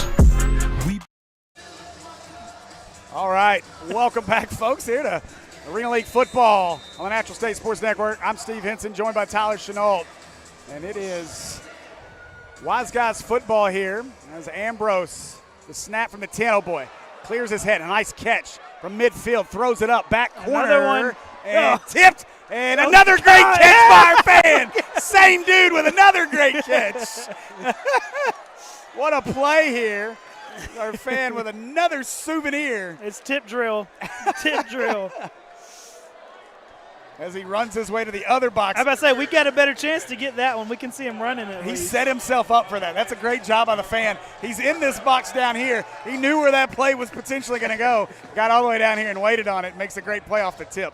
So our buddy Chris Goodman, the GM of the Wiseguys, he might have some guys he needs to start recruiting for the Wiseguys as we see some of these catches made in the stands right now. We had a 2-minute warning, so the clock did stop. So now your clock rules do change a little bit now. You go back to your typical clock rules where if you hit the wall counts as out of bounds with the clock. Incomplete pass, the clock does stop. So you go back to your normal clock rules once you get inside 2 minutes. And I think Eau Claire's coach, I think he's wanting to intentional grounding.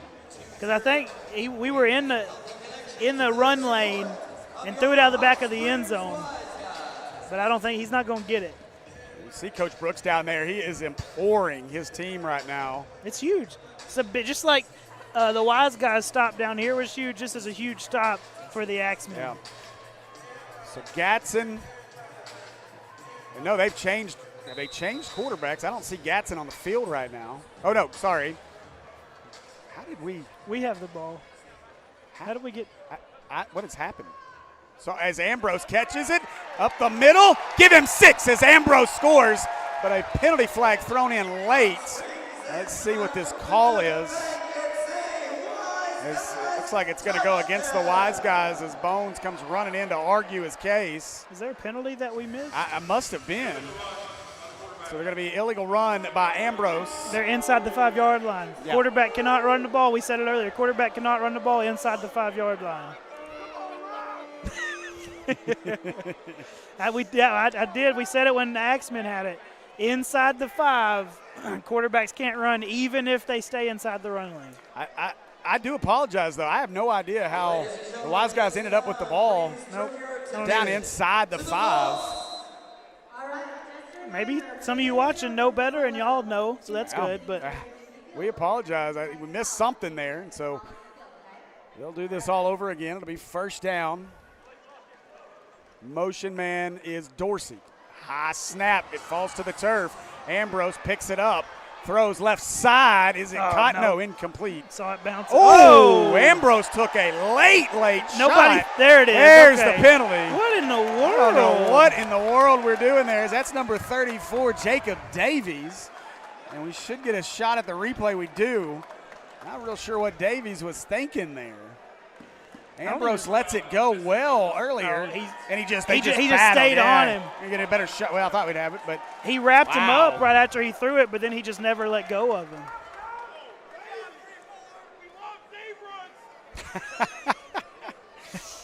I promise you, our crew down there, again, they do a lot of our high school stuff around the state. Landon Trusty, Brad Ricketts down there as well. Some guys that do a great job, but I don't know that they've heard so much love like we're hearing. You don't ever hear that behind us. No, you never do.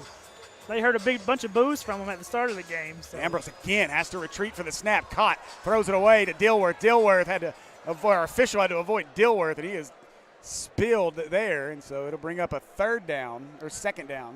Ambrose has gotten to the point to whenever the ball's snapped, he immediately starts to backpedal a little bit. Mm-hmm. We had a spot there where the snaps were good, but they've started to become more erratic now.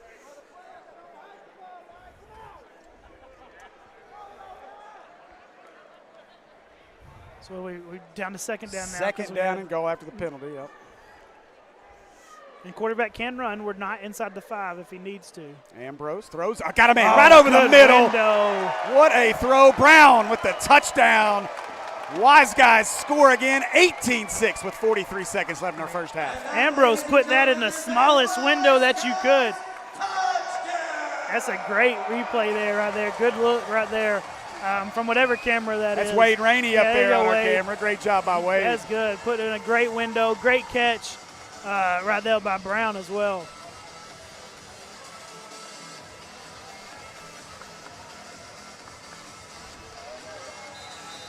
So this time they'll go for 1 from the 5, try to make it a 19-6 game.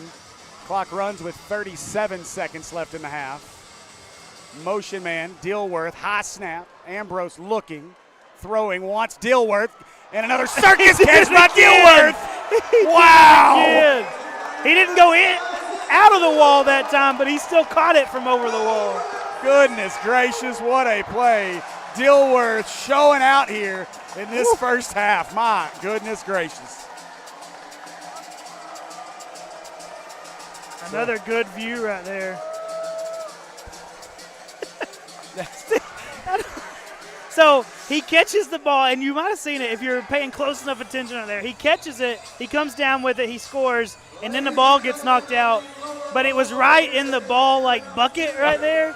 So I'm pretty sure he grabbed a separate ball and held it up to the ref, showing him that he caught it. If you go back and watch that replay. That's awesome. He caught it. It's not like it was incomplete anyway, but I think he grabbed a completely different ball. Again, make sure you stick with us here on the Natural State Sports Network as well as the Fan Club app. I know there's been some issues with the Arena League YouTube channel, and they're working to get that fixed. But you'll be Riley Underwood and Tim Brown will join you here on site right here from our location for your halftime show here in just a few minutes. 26 seconds left in the half as they get ready to throw this one off with Crockett. Crockett launches this one. Going to be caught by Ford in the end zone. Oh, and he is ripped down. Nothing on that one for Ford. Rathel Carter, number 12 right there on a big play. Biggest play we've had on a throw-off so far. You got him inside the 5. Carter's had a couple of huge plays in this first half. So 22 seconds. Axemen do have 2 timeouts to play with. You're going to have to try and throw it here. They like to run the ball, and they're pretty good at running the ball. Let's see if they try and just take it into half or if they try and do something, get some points on the board. They'll hand it away. Dawson up the middle. Ooh, what a hit at the 10-yard line. My goodness.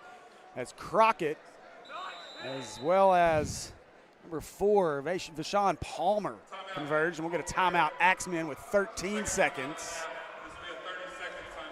You hand it to a guy like who is that? Dawson. You're going to have some big hits now. That's a thick guy now. Coming downhill like that, just straight downhill. So a quick timeout. We'll stay here with you. 13 seconds. And Axemen 1 timeout left. And to your point, Tyler, I think run that one, create you a little bit of space to work with here with the pressure. They got some room. And now take a shot or two. This time Gatson will be alone. They'll have a motion man, I believe. That is, can't see the number, but anyway, left side caught and tackled immediately. Now the clock will stop. So that should become, if I read it correctly, that one should be out of bounds now. Okay. Inside 2 minutes, the wall acts as out of bounds. Yeah, they got it stopped. That was McSweeney on that catch, so good play. So work it up the field, 10 seconds from the 18-yard line. And that's Boom that's coming in motion, or came in motion last time. We'll see if he does this time. Last minute instruction from Coach Brooks.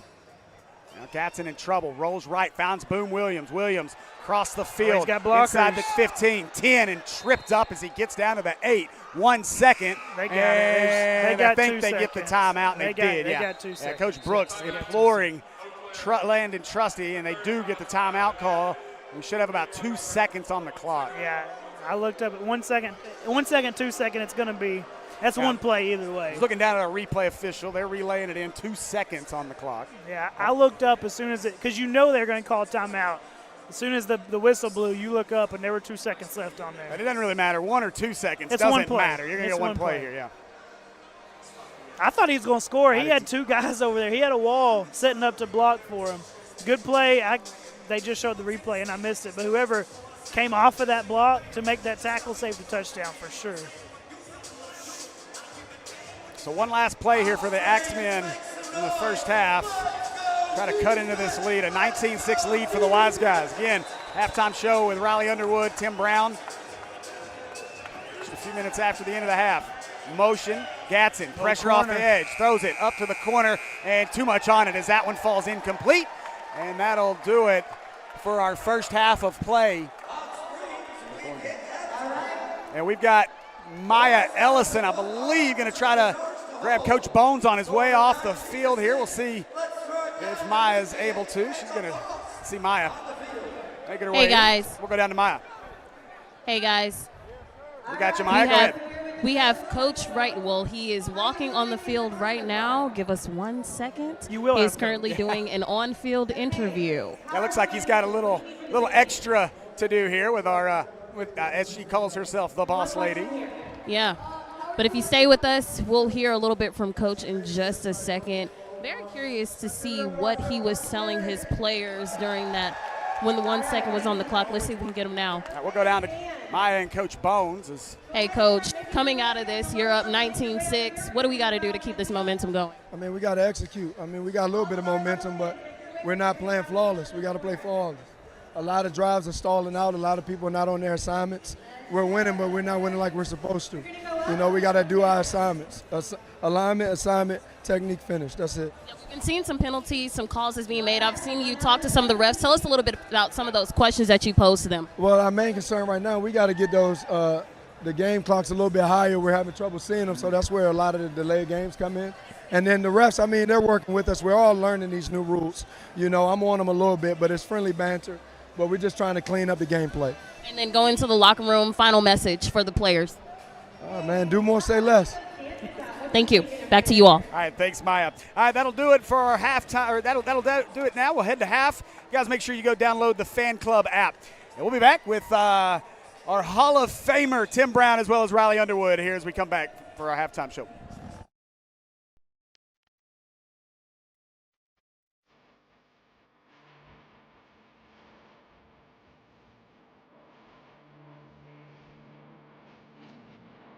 Oaklawn and Hot Springs is home to amazing weekends and unlimited possibilities. Is your Oaklawn having a big night at the tables? Or a day doing nothing at all by the pool? Is it great food and great friends in the Oak Room? Or complete solitude in the Astral Spa? At Oaklawn, it can be whatever you want. Plan your Hot Springs getaway at oaklawn.com now, because your weekend and your Oaklawn is waiting. This is my Oaklawn. What's yours? Welcome to the Arena League, where it pays to be a loyal fan.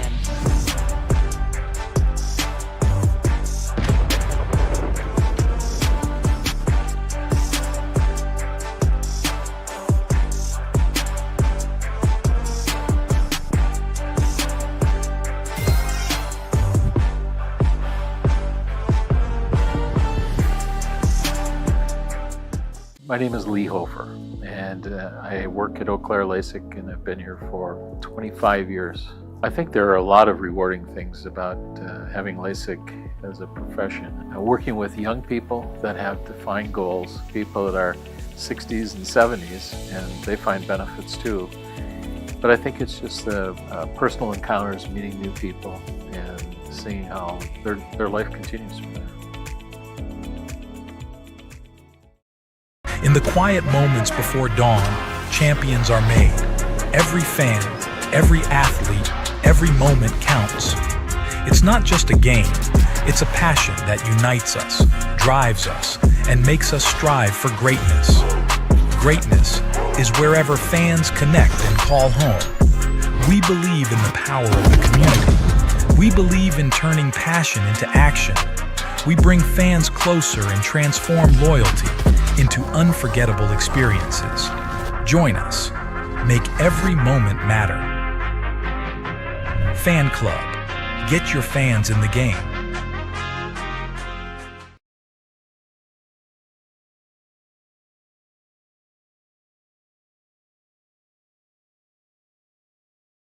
Six is the score. Riley Underwood alongside the Hall of Famer Tim Brown. Tim, seen a good game so far. Yeah. What are your first takeaways?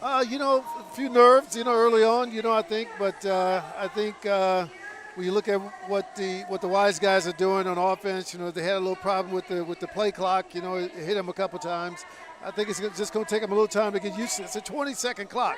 You got to be ready to go. So, but I think for the most part they played pretty good. They played great defense. And really playing a good football game right now. The offense has been doing pretty well. Yeah. Also, we expected Jordan Ambrose. All we were talking about, Jordan Ambrose, this is going to be the starter. But no, it was actually Darren LeBitt, and he's shown out. He's thrown 3 touchdowns. Yeah. I mean, he's proven that he can be a really good quarterback for this Wiseguys squad, including maybe an early catch of the year nominee from Aaron Dilworth. I mean, that one-hander in the corner of the end zone, that was crazy. I mean, after last night, we thought we had seen it all already, but we're getting more of that tonight. It's really incredible how these guys are literally selling out to make plays. It's just really, really fun to see. Exciting environment, too. Pretty good crowd. here at Bank OZK Arena. I saw a fan. He caught a football. You get to keep the footballs. He was running. He was doing laps around the field. He was pumped up. But also, it's the rules, the new rules that are also making an impact, including the running lanes. People may be a little confused on that. Quarterbacks not really paying attention, running around the run lane. So just break that down a little bit. What you got to do? Yeah, we want the quarterback to be able to run, but at the same time, we didn't want him to be able to run all over the field. So we wanted to put a lane in place to make the quarterback run in that lane to give the defense a chance to tackle. Otherwise, they would score 100 points because you would never be able to get the quarterback. So I think it's a little tough for the quarterbacks because they really have to know where they are on the field when they're trying to dodge, big guys out there. So, but I think for the most part, the guys have done a good job tonight. Hot Springs shut out the Axemen in the first quarter, allowed 6 points in the second quarter. They scored 7 of their own in the second quarter after scoring 12 in the first. One thing that they have been struggling, though, is the snaps. Noah Smith has not been doing too well at the center position.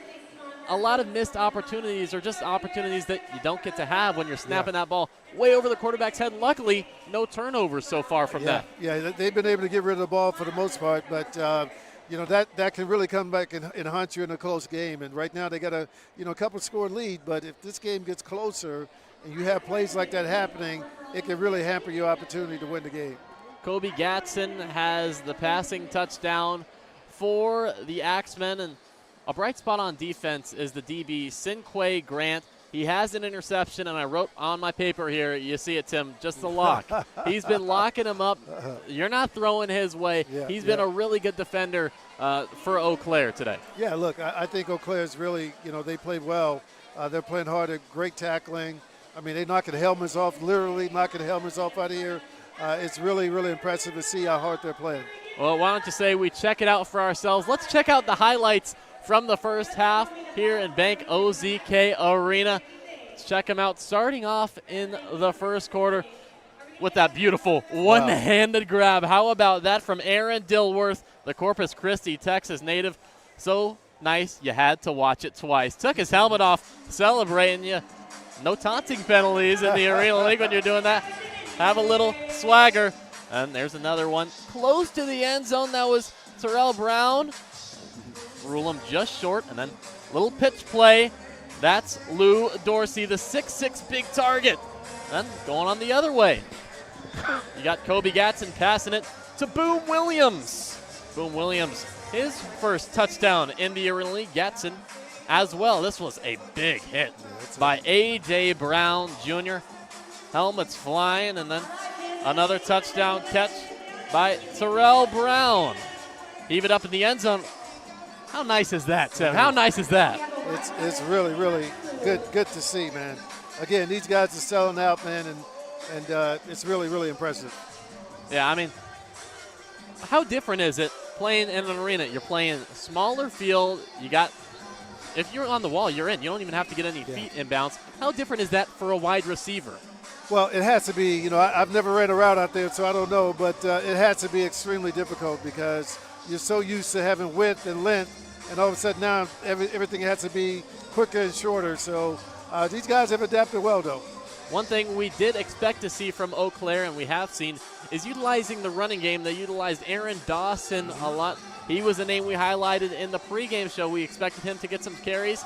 And in an Arena League that really values the passing game, he's got a few rushing attempts, and it really paid off early on, just getting those chunk yardage plays. Yeah. Look, I think it's going to really pay off at the end of this game too, because if they can get this game close, they have the ability to run and pass, and I think that's going to be could be the difference in this game. Seemed like a little later in the second quarter they were trying to chase those points, maybe going for a little more passes, but slow and steady wins the race. No doubt. Is that what they say? That's what they say. All right.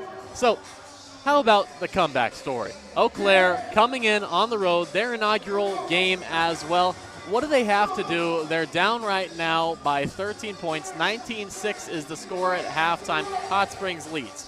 Eau Claire, what does Tay Brooks and the Axemen have to do to get back in this? Yeah, look, I mean, it's pretty simple at this particular point. You got to try and got to come up with some more points, man. And right now, offensively, they're playing like they're up 2 scores. And they need to play like they're down 2 scores and move the ball around the field a little bit more. I know they got a game plan to run the ball, But if you're down 2 scores, you gotta pick it up a little bit. One player we didn't really see that much. Hear his name called, and the first was Joel Shaw. We expected him to play a big role in that offense. Number 7, we saw more of the tight end play, the big Will McSweeney getting a little playing time for the Axemen. Let's go over to the home team. Hot Springs, they're feeding off this energy from the crowd.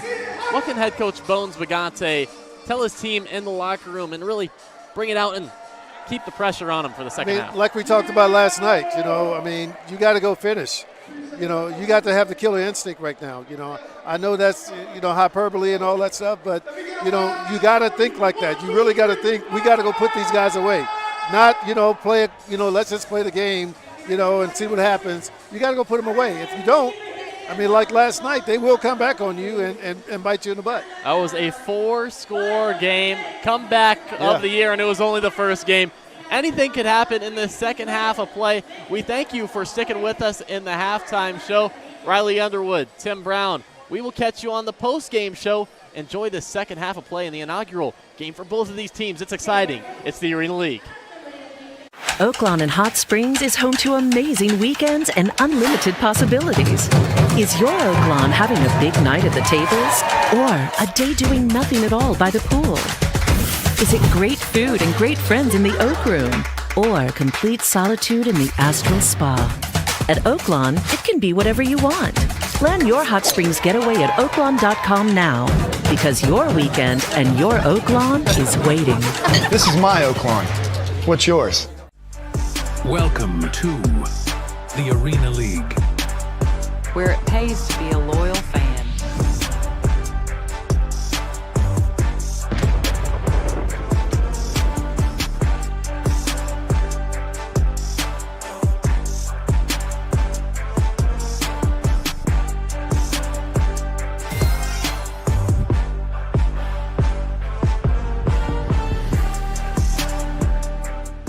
My name is Lee Hofer, and I work at Eau Claire LASIK, and I've been here for 25 years.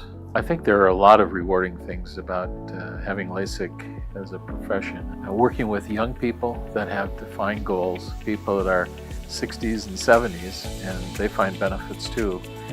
But I think it's just the personal encounters, meeting new people, and seeing how their life continues from there. In the quiet moments before dawn, champions are made.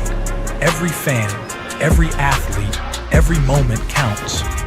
It's not just a game, it's a passion that unites us, drives us, and makes us strive for greatness. Greatness is wherever fans connect and call home. We believe in the power of the community. We believe in turning passion into action. We bring fans closer and transform loyalty into unforgettable experiences. Join us. Make every moment matter. Fan Club. Get your fans in the game.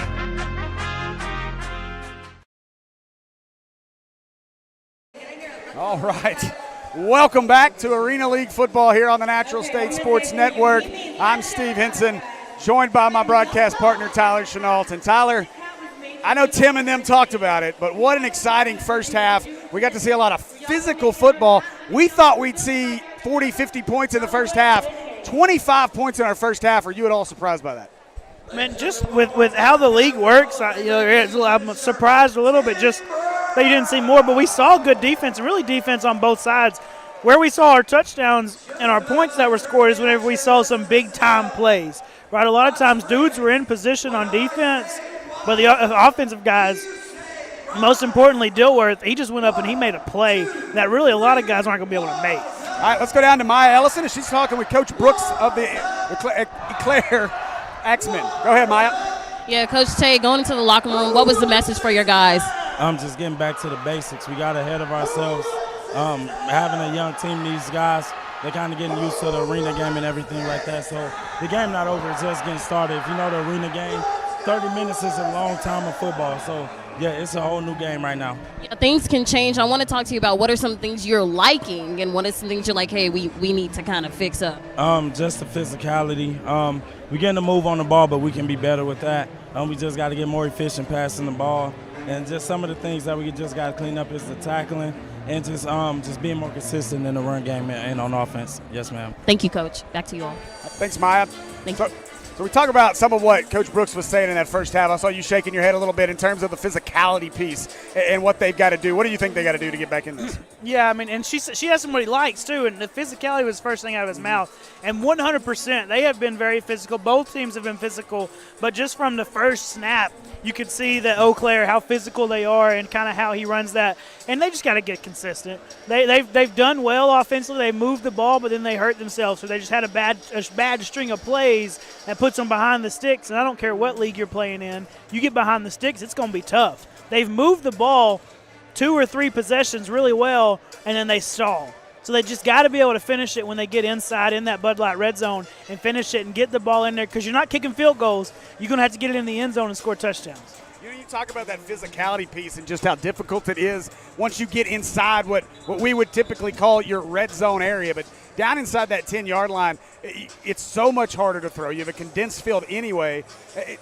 What are some of the keys to get this team into the end zone right now for the Axemen? If you're going to come out, obviously it could be a 19-12 game, the pick 6 taken off the board. Yeah, I mean, you would hope that with how they run the ball, you would hope they would be able to run it in. But obviously they've shown us that they struggle. You said it gets condensed. We know the red zone in regular football, it gets condensed. It's tough to throw the ball inside the 20 when you have a 56-yard wide field. I mean, you're much smaller and much more compact places here. So you just got to be able to run the football, make them have to stop the run so then you can throw something off of it. Quarterback may have to be able to get out of the pocket too, make something happen. I took a little bit of time there during our break and talked to a few of the fans around behind us. And like I say, I think the folks are really enjoying it right now. I know I'm enjoying it. I know you've been enjoying it. It's been a lot of fun. Coach Bones said bring the energy. I feel like his team's brought the energy, and we'll see if they can keep that energy up here in this second half. Yeah, I talked to Trip Keeter, and he said, I'm forgetting I'm supposed to be working. He said, I keep getting into it and screaming and yelling, and I'm supposed to be working right now.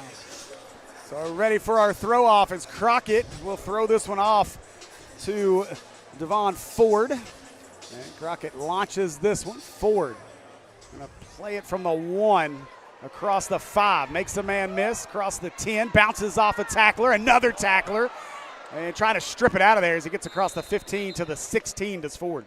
That's a good return, and there's that physicality that Coach was talking about. He's bouncing off guys. He had 3 guys bounce off him, and he kept moving his feet and got him past the 15, which if you get past the 15 on a throw-off, you've got positive yardage at that point with how their rules go. So he's got them in a positive territory from that throw-off.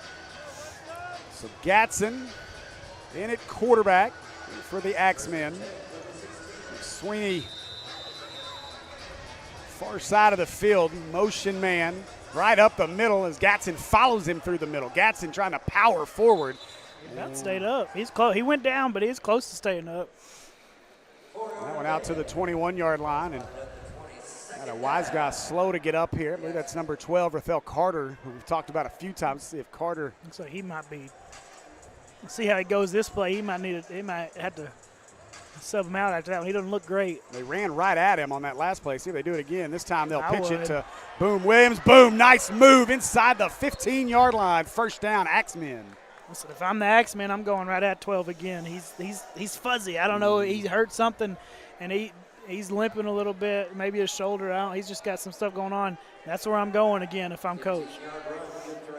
That's a key, too. Obviously, you don't have coaches up in a box right now, so that's a huge key when you have your coaches down there on the field watching the action. They can really see what's happening. They'll hand this one away right side. That's Ford, and Ford inside the 10. I think you're about to see Martellus come in. He jumped the wall, but he didn't get out there fast enough, so he jumped the wall back. Now he's waiting. I think they were trying to get him in there for him. So a second down inside the 10. Defense. Gatson hands it away right side. Inside the 5 to the 3-yard line goes Aaron Dawson. And that'll be enough for a first down for the Axemen. It'll be first and goal. And, Steve, that's 3-4 plays in a row. They've run it to the right side of their offense, right at Carter, who they can tell is a little shooken up. And I bet you they're going to come back. I bet you're going to do the exact same thing. Yeah, and you look at Carter, hands on hips. He is struggling out there right now for the Wiseguys. We'll see if they go to Dawson again. They'll motion forward. They do give it. Dawson right up the middle. He's undercut at the 2, and a great job Carter in on that one amongst other Wiseguys, and it'll bring up 2nd and goal. I think Cody Beck saved a touchdown right there. He's locked up with that center, but I think he's able to get a shoulder or arm out there that stops him. You'll see it right here, right there in the middle. Oh, yeah, Cody Beck, and then somebody who came diving in. Ford came diving in and hit him too. So Palmer and Cody Beck there together, that saved that touchdown. That was about to be a walk-in. 2nd and goal. Williams, they'll pitch it forward. Look at the play in the backfield by the Wiseguys. Goodness gracious, that's Crockett right there. Came flying in there. Yeah, Crockett joined by Trajan Doss. Doss, a great athlete. Doss played for the semi-pro Arkansas Punishers before playing here. I'm a little familiar with Doss. We did a few Punishers games throughout his time there. Doss is an impressive guy out there as well. 3rd and goal now for the Axemen. This is what we were talking about earlier, Tyler, that condensed field and the physicality. Pressure comes wide open over the middle. A great route there by Ford and a touchdown for the Axemen. That's just a good little play right there. Just get him out of, just sneak him in front of all those defenders right at the goal line.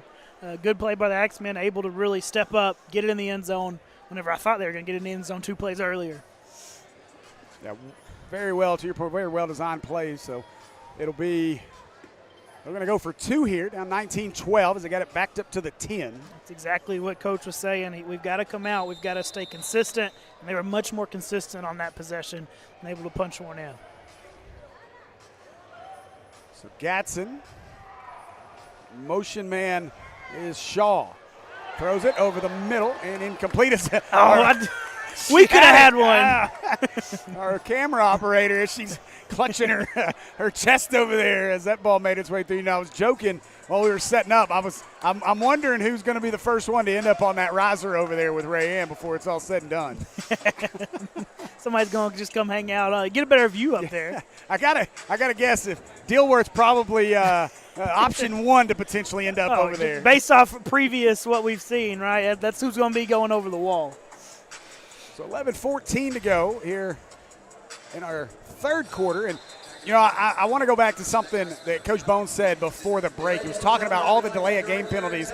And we all talk about week 1. This is 2 inaugural teams. First time football's ever been played in here. So we're going to have some housekeeping issues. But I wonder, and you're seeing it now, there was a massive crowd of people in that corner. It looks like they've cleared a lot of them out. They've done the same thing in this corner on the other side of the field, and I think that's a piece of it so that they can see those play clocks in each corner. Looks like they've posted a few arena workers and maybe wise guy workers around those things just to kind of keep it cleared out because you got to be able to see those. So the throw off, this one launched by Holloway, caught, returnable by Bibbins, and Bibbins taken down as he crosses the 10. That's where the Wiseguys will start their first possession of the second half. Joel Shaw, number 7 for the Axemen, laid the boom right there. Or brought the axe, if you will. You guys don't forget, download the Fan Club app, join the Arena League for a chance to win a football signed by Tim Brown. Ooh. I'll be honest, Tim Brown autograph ought to go for a few bucks, but there may be a few extras in circulation after tonight. They've dropped the price a little bit. Now Ambrose looks left, just pitches it forward, somehow caught by Brown. What a play by Ambrose, doing his best Patrick Mahomes impression out there, just shoveling the pass forward. He's worked the pocket a little bit like Patrick out there too, getting loose. So 1st and 10 as Ambrose again, high snap, throws right side. This one, big hit as they're looking for Dilworth. Dilworth just didn't have time to get his hands back down. He had to go up and kind of get that one. And before he was able to get his arms back down to his side to control that ball, he got the hit. Yeah, great play. Cinquay Grant on that play. Yep. That's what I was looking for. You got it. So 2nd down and 10. And another high snap. They just flip it up over the top. Caught, dropped. And now another hit. Boy. Bibbins took a shot on that play. That time it was Joseph King, number 12, that came down. 18 brought some with him too. Drew Robinson. All right, here we go. Oh, yeah. He got it from two different directions that time. Oh,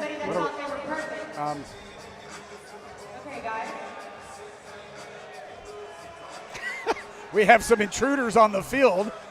I'm not sure what we're doing right now. They're a little early. A little miscommunication on the games.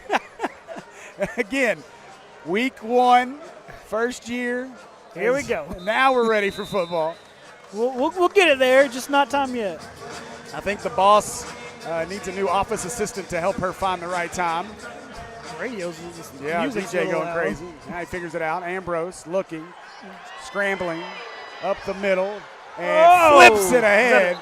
Yeah, call it incomplete. Oof. We wanted Mertellus. That one falls harmlessly to the turf on a dangerous play. Yeah, and that was the first one that we've really seen where Ambrose, he wasn't quite sure. He was in between running and throwing it right there, and those are the times that get you in trouble. Those are the times that leads to turnovers. Like that could have very easily been a fumble instead of an incomplete pass. You got to be able to make those decisions. And he's done it, to his credit. He's done it every time so far. That was just the first one where he's a little in between. So 4th down. Ambrose drops. Pressure comes. Gets away from it. Throws it up over the top. Got his man. Brown makes the catch. And a first down, but I believe he was past the line of scrimmage. I looked up, and Ambrose, I think, was right around the 22-yard line when he released that. And I think that's going to be our call from our officiating crew here. They're moving the sticks. Shouldn't be moving the sticks yet. Yeah, the thing is, it's the same. The intentional ground, or not intentional grounding, illegal forward pass is the same. His entire body, everything has to be past the line. We'll see the replay here, but I think Ambrose was about 2 yards beyond the line of scrimmage when he let that go. So it'll be turnover on downs.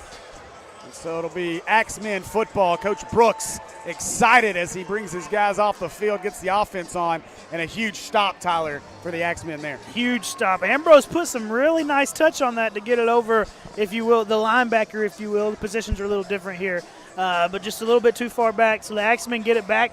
They get a chance to take the lead, tie it up, get within 2 points, or not take the lead, I guess.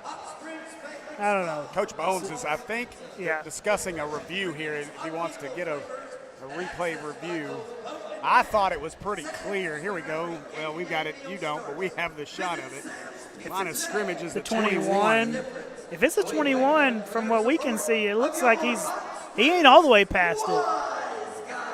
Yeah, he's at the 21. If that's reviewed, I would anticipate that gets overturned. If I'm Coach Bones, I would review this.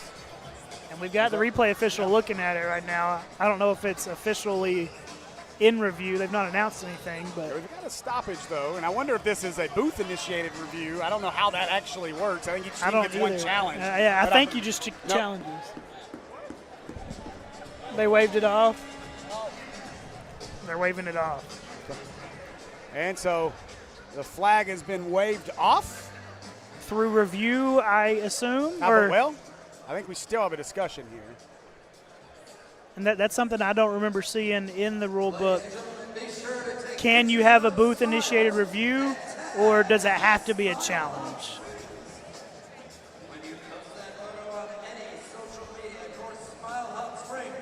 We want to give a big thank you to our team-exclusive dental sponsor, Smile Hot Springs.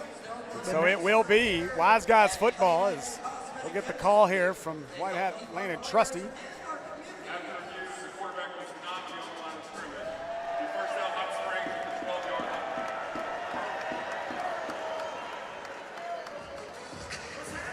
So a huge break there for the Wiseguys as the review overturns the illegal forward pass call, and a good job there by Coach Bones to, if he did officially challenge it. See, it just talks about coaches' challenges. It doesn't say, I didn't read anything in it about booth review, so it must have been a coach challenge, which if it was, that was a great challenge, a good use of that by Coach Bones. Because that's huge. Eau Claire would have had the ball inside, the 20? Yeah. There with the chance to either get within one, tie it, or take the lead depending upon the point after. Now you flip the field back off a great 4th down conversion. It's 1st and 10 from the 12. 2 men in motion. Okay, Dorsey and Metellus. They'll hand it away. Metellus bouncing off of tacklers. And down to the 21-yard line goes Ivan Metellus. And that one right there, you saw 2 guys initially start forward, but then he peeled off, got an injury, number 12 for the Axemen. He peeled off and he went horizontal. That's a little bit of eye candy there. You got to figure out who. One of them has to peel off because they can't both be going vertical at the snap, but you don't know which one's going to peel off. Oh, that's 12. Joseph King struggling to get off the field. So King will get his way off, make his way off the field. We'll take a break here on the Natural State Sports Network. We'll be back with more arena football right after this. Oaklawn in Hot Springs is home to amazing weekends and unlimited possibilities. Is your Oaklawn having a big night at the tables? Or a day doing nothing at all by the pool? Is it great food and great friends in the Oak Room? Or complete solitude in the Astral Spa? At Oaklawn, it can be whatever you want. Plan your Hot Springs getaway at oaklawn.com now, because your weekend and your Oaklawn is waiting. This is my Oaklawn. What's yours? Welcome to the Arena League, where it pays to be a loyal fan.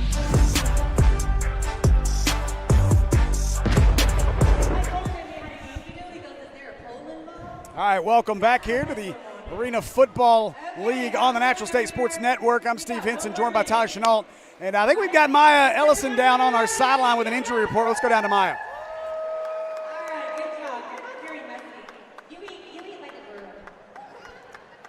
Do we have Maya?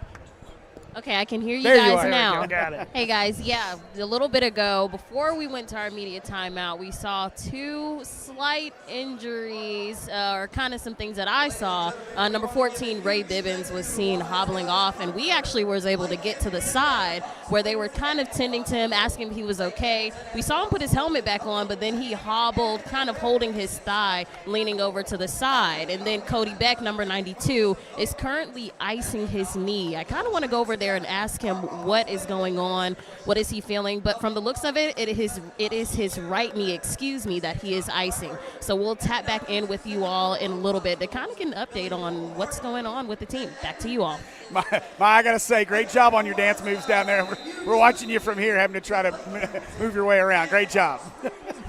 Get around the guy with what I can only assume is chocolate on his face. And they were offsides on this. You'll get a Free flag. play. Ambrose got to pick it up. He will. Ambrose dumps it off. Martellus, 5, 4, 3, 2 down to the 1-yard line. They're going to keep that one. It should be enough for a first down, I believe. It's going to be right at the sticks. If not, it's 2nd and inches. But that's one, again, the offsides is just like in the NFL. They can let it play if they are not unabated to the quarterback. And I think the bad snap helped them to not be unabated to the quarterback and let them keep playing. It will be enough for a first down. And so Ambrose looks to direct another touchdown drive here for the Wiseguys as we're under 7.5 to play in our third. Motion man, Dilworth. That's where they go with it. And Dilworth does not make the catch. We do have a penalty on the play here, so we'll see what that is. Kind of came in the area of defensive holding. And Dilworth pointing at our official Brad Ricketts back in the back of the end zone there, asking for a PI call, I think, and we will get a hold of you. Great job there, Tyler. I got you. I told you. I know it's coming now. I think he was trying to come out of his break, and they just – it was slight, but it was a hold. He grabbed him as he kind of tried to break back towards the pad over there. And now this is where Ambrose, just by default, he's a little less effective because he can't run the ball anymore. Right? You know, we know he likes to run around and then tuck it and run when he can, but he can't at this point. So it's a little bit different change in game plan for him down here inside the 5. Gotta hurry. Just did the snap off. Ambrose throws. Dilworth goes up. Oh, the ball kicked out of bounds. Batted and then kicked. And makes its way down the hallway over there. I saw a few kids running after it. Now that would have been a catch to make the highlight reels if somehow. Caught it with his foot? Yeah. We watch the replay here. They say bat it down. He batted it down right to his toes, and then he kicked it out. And that's a great play there by the Axemen defender. I believe that was McSweeney. I don't know that Dilworth was ready for it that quick either. He got turned around a little late. Actually, that was A.J. Brown Jr. A.J. Brown? Yeah. Fly, Eagles, fly. Antoine. Motion here. Ambrose pitches it. Dorsey, and he is hemmed in at the 5-yard line. Talk about speed there. Jacob Davies, he saw that coming from a mile away. As soon as that ball was snapped, he broke on it. It wasn't going to happen on Mr. Davies' watch.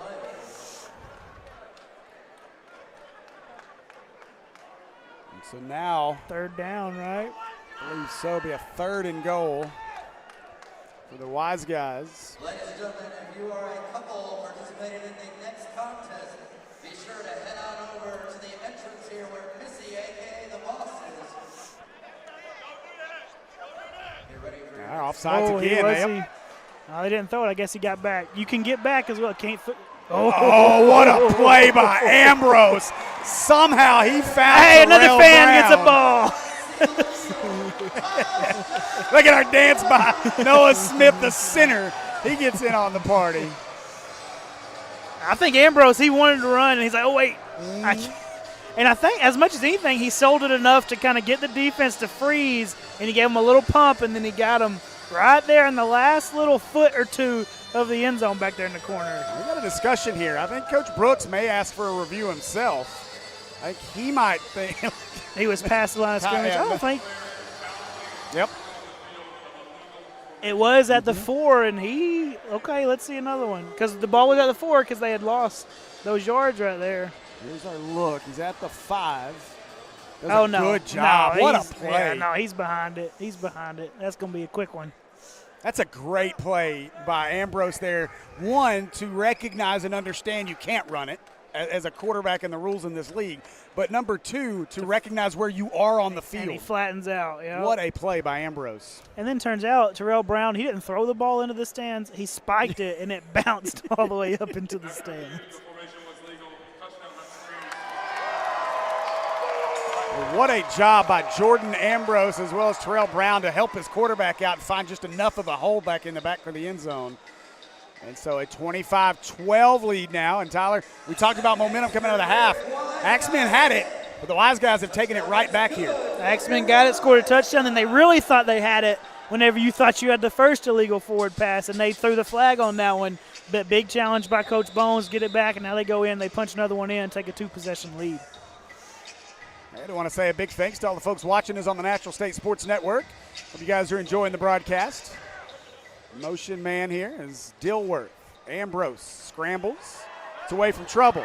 He's going to run it. Oh, no. Throws, got a man. Tipped. Oh, Ambrose nearly caught it.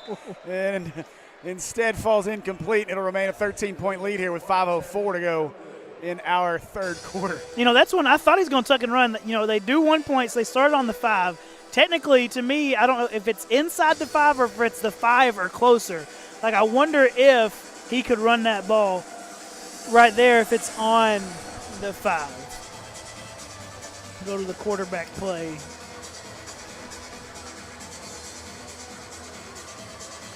As we take a look here, silence is beautiful. And it may be in the when they go down and talk about the running lanes. It'll show when there's a picture of the field somewhere. We work our way through the rules here. Hey, we're learning this week too. We're going to have a lot of it down. Oh, that's it. So if it's towards the top. We're going to have all this down. We went through all of it. Yeah, right there. If the ball is snapped from the 5 or closer. Yeah. So he could not have. If they go for 2, the quarterback can run. But if you choose to go for 1, you're also choosing not to let your quarterback be able to run the ball. There's a lot more that goes into the strategy for these things and these decisions that these coaches have to think about that you've never had to think about in any other football game that you've coached before. So ready to throw this one off are the Wiseguys. They're going to be returnable by Ford just outside the end zone. Ford bounces off a would-be tackler, and he'll be ridden down. Helmet comes off. And down at the 16-yard line, and let's hope, as it's Crockett, the man who threw it off, who lost his helmet on the play. Crockett throws that thing off. He gets down here quick to help make plays. So First and 10, 4:43 to go here in our third quarter of play from the Arena League, the home of the Hot Springs Wiseguys. The inaugural game for the Axemen and the Wiseguys, not for the league, second year of the league, the first one for these two teams right now. Gatson, oh my goodness, nearly took the handoff, but instead Williams breaks a tackle. And Williams pushed out of bounds, a short gain of 2 here. Again, a great job. Oaklawn's Arena League field inside Banco ZK Arena right here in Hot Springs, Arkansas. The Spa City or Mob City is. That's what it is tonight. That's right. I got to believe the strip down Central will be party central between here and Oaklawn all the rest of the evening. Especially if they get a big dub. Mm-hmm. Tear down a light pole or 2. Gatson, all kinds of time, and just throws it away. Souvenir on its way. Oh, they're running for it. Oh, we got kids diving for it down here underneath us. A great play. There was a rugby scrum for that one by a group of kids. Oh, Eau Claire's coach is not happy. They looked like they had set up the screen. They might do intentional grounding, but he's mad. He had 24. Patrick McSweeney in front of him, kind of turned around looking at him, waiting for him to throw him the ball, setting up a little bit of a screen. It looked like they were trying to hit the wheel route out of the backfield, but it was covered pretty well, and then he just didn't see McSweeney standing in front of him. This time it'll be McSweeney as your motion man. He'll move towards the line of scrimmage. Gatson drops, throws it, got his man, but it's a souvenir. It's out wide, and oh no! What a catch! Tables go down. He had one ball in one hand, and what he a play! the other.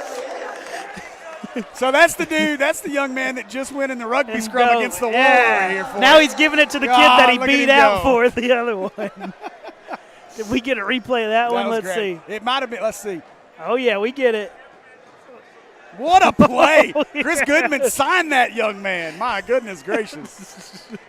He knocked all the popcorn. Somebody get him another box of popcorn, too. I wore the appropriate socks. I wore my popcorn socks. So now motion. Blitz off the edge. Gatson, double blitz. Gatson somehow got it away. Ball's on the turf. It'll be ruled incomplete. And, boy, that was a mess in the backfield from the beginning. Tell you what, the Wiseguys, 2 or 3 plays, especially big-time plays where it's a big play for the offense defense. They've sent corner blitzes, and Eau Claire's not seen them. Like they've come untouched, unabated. He didn't know he was there. He's able to make one miss, but then you had the guy coming from the other side. So corner blitz is something that Coach Bones has in his back pocket. He likes to send on big downs. So 25-12 now, 2:25 to go in the third. And a turnover on downs will give it back to Ambrose and the Wiseguys offense. And now you start to potentially look towards danger zone. As good as this defense has played for the Wiseguys, Gatson struggled a little bit back there at quarterback. And so Ambrose and Mertellus in the backfield here for this drive. Ambrose, snap, picks it up, rolls to his right, off the block of Smith, finds Mertellus a little behind him. He is so close. He is so good at throwing that ball before he crosses the line of scrimmage. He knows. He is very aware of where he's at on the field. So it'll be second down and 10. Clock runs under 2 minutes to play in the third. It's an important possession if you're the Axemen defensively. You got to get a stop here. Now that's something else that you need to pay attention to. They can't huddle in between plays. That's part of the rule book, and they're getting close to a huddle right there talking to the coach, and I'm wondering if Coach Brooks is going to say anything. Just get the snap off, hand it away. Mertellus, a lot of room to the right side, inside the 15, hammered into the wall to 10. That'll bring up a third down and about 2. The wall has moved. The field is coming up. Oh, no. We got a Wiseguys chant going on behind us, too. You love to see it. We're going to have to lift the sandbags over there to get that piece of. And that's just part of the Arena League experience, is all that is. So first and 10, Dilworth, your motion man. Mertellus gets the handoff off the RPO, cuts across the field to the 5. Inside of the 4, ball's out. And that's going to be Axemen football, I believe it is. And that looked like a little punch there. Martellus was fighting to get through, and we're going to get our replay now. I see who came in and punched it out there as he was spinning. Oh, 34 didn't punt. He just caught that elbow. He went for the wrap. Grabbed that elbow, and it just popped out. A little loose with the ball right there. Got to keep it tight to the body, and that's less likely to happen. High and tight, as they've always say. Everybody's heard it. But it is important. Yeah, great play there as Davies gets it out, and we talked about the importance of a stop on that possession, and that's a huge one. So Gadsden with his motion man, Shaw. That's where he wants to go. He throws it. Length of the field, Shaw. And nearly intercepted. What a play as Vashawn Palmer knocks it away. Palmer did good. I mean, he was in stride with Shaw the whole time. He never felt as if though he was beat. He stayed calm, he stayed comfortable, and he played the ball and about brought it down with one hand. Yeah, he became the receiver on that play just about. That was a throw just a little short by Gadsden, and a great play by Palmer to knock that one down. 2nd and 10 now for the Axemen. That's a defensive back that feels comfortable in his skills, that he knows that he's still in good position. Oh, ball loose. Picked up. Can they get him in the end zone? He got out. Boom, got out, and somehow ends up out nearly to the 10. Or no, he is going to be spotted all the way back at the 2-yard line. But nobody was ready for the snap. So that'll do it for our third quarter of play through 3. Wiseguys lead this one 25-12, and we'll be back with more of the Arena League on Natural State Sports in just a few minutes.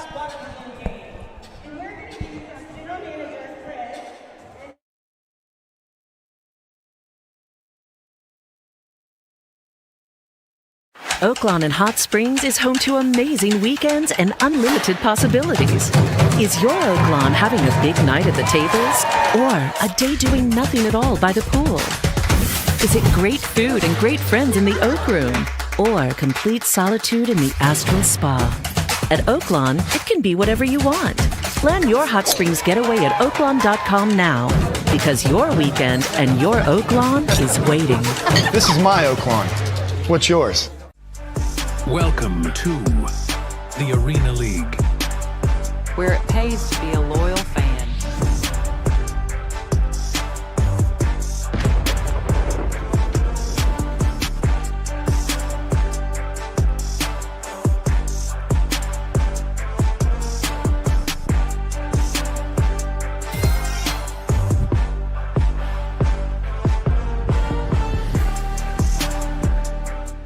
My name is Lee Hofer, and I work at Eau Claire LASIK, and I've been here for 25 years.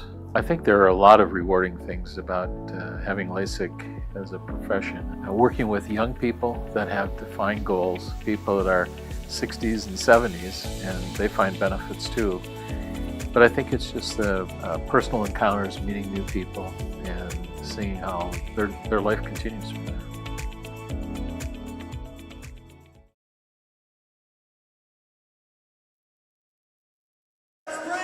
All right, welcome back, folks, to Arena League football here on the Natural State Sports Network. I'm Steve Henson, joined by Tyler Chenault. So we head to the fourth quarter here at Oaklawn's Arena League field. Bank OZK Arena. We'll have another quick stoppage before we get going. But tell you, exciting stuff here through 3 quarters as both of these teams looking for their first ever win, both inaugural season here in the Arena League, year 2 of the Arena League as Tim Brown commissioner. We just had some issues with our sticks were in the wrong spot, yeah. Which is not hard to do considering they just hold up against the wall. Just lay them there. You had the kids. The kids over there were holding on to it that time. I think in Duluth they were actually clipping them to the top of the wall, so Chris Goodman might want to think about that. Oh. Look at the blitz right up the middle, got him, and that one thrown away. He was out of the run lane, but was it past the line of scrimmage? I think it was, because the line of scrimmage is just the 3. Yeah, that ball hit way over here off our stands below us. So. Yeah, he was out of the run lane, which is your tackle box in the Arena League. So then it just has to go. So it'll be 4th down, but Tyler, we've talked about Rathel Carter all night long. You know, he got banged up earlier, stayed in the ball game, continued to battle through it, and right there he came just untouched at Gadsden on that play. He didn't look banged up on that one. No. Now the crowd starts to get a little louder as Gatson and Axemen facing a 4th down. Ooh. Oh, what a play off the line. Talk about bump and run. Throwing deep. McSweeney. Oh, my goodness. Crockett nearly had to pick. McSweeney had to turn into D-back. Looked like he ripped him down by almost the face head. Yeah. Oh, my God. Wow. You don't want the interception there, No. though, because now you got the ball on the 3. But if we that one will be an interesting replay. Let's say McSweeney might have really hurt his team there by making that play. Oh, came down right on his head. It looked worse than it was. I think the worst part of it was the way he came down. Yeah, they on were his just head. all Yeah. falling. It's not like anybody did anything. But So it'll be Wiseguys football now from inside the 5, 1st and goal. As Ambrose directs his offense back on. the arena Oakland's just Arena called Lake for Field. defense, but we do have the ball. And the Wiseguys do have the ball. Snap, Ambrose looking, wants Dilworth. Dilworth, another circus catch, goes over the wall, and give him 6. Dilworth does it again. He's giving the ball away. Dilworth's gonna make his way around. Where's he Here going? comes. Who's he looking for? He's going for Tim. You watch. Watch. Here he comes. Nope. He's gonna pass up. Where's he? He's just taking a route. He's just taking a route. He's throwing it over here. They ain't here we got go. no, maybe he's got family over there.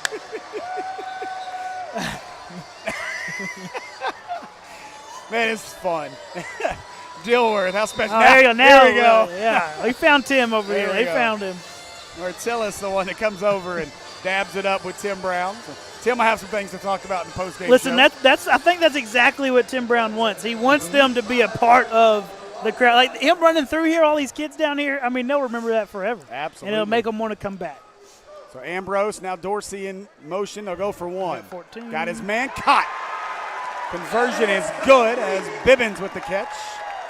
And it is a 32-12 game now with 13-14 to go.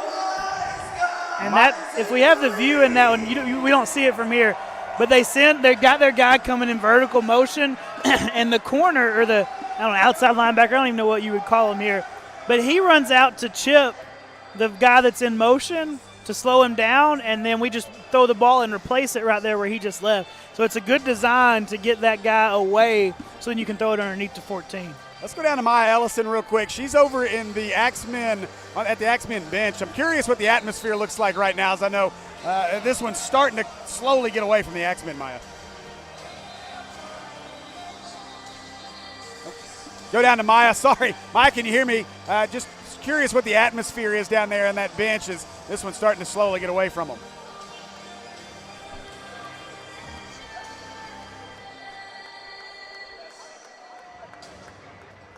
Having some technical issues at the moment. We'll come back to Maya in just a minute. I'm not sure. Some technical issues, but Try again later.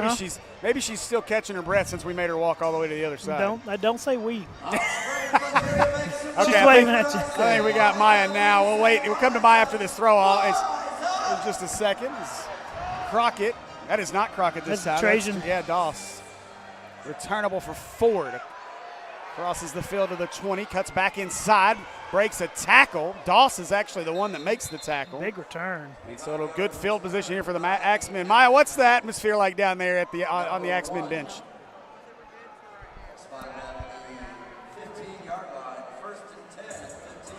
Hey guys, we're all good. Can you all hear me? We got you. Yes. Might be a signal issue down here. We got you now, Maya. I see some head shaking.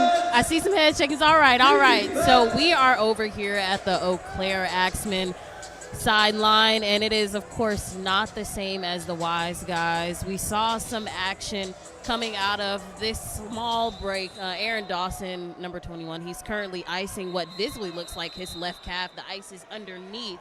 Not on top of his knee, but more so underneath, padded with a green towel. We also saw a minute ago Patrick McSweeney, who was slamming his helmet on the seats. He kind of had to take a step over to the side, get himself under control, but it's Drew Robinson that's actually being a positive voice for the team. He's telling his guys, hey, keep your head up, let's get it together. Trying to frame out what they're saying through the music down here, but I can tell you that number 18, Drew, has been a positive voice for the team. And like Coach said, it's not over. 12:47 left on the clock, and hopefully we get some more sound and some more action from him in the next couple of minutes. Guys, back to you. All right, thanks, Maya. Appreciate it. And Maya Ellison doing a great job as our sideline reporter here tonight. And to her point, the frustration obviously building, but also, again, you can score quickly in this league. So this is far from over. Gatson, he and Chase got rid of it. Nice throw as Williams catches it, whistled down. He's going to be about a yard shy of the first down. But Tyler, I'm impressed with the throw by Gatson there. That's a good one. He was running away again. You see him, he about got caught. Good catch. And that, again, you hit the wall, you're not out of bounds until you use the wall to give up. It's kind of there's a few different plays throughout here that it's up to the referee's discretion, and that's one of them.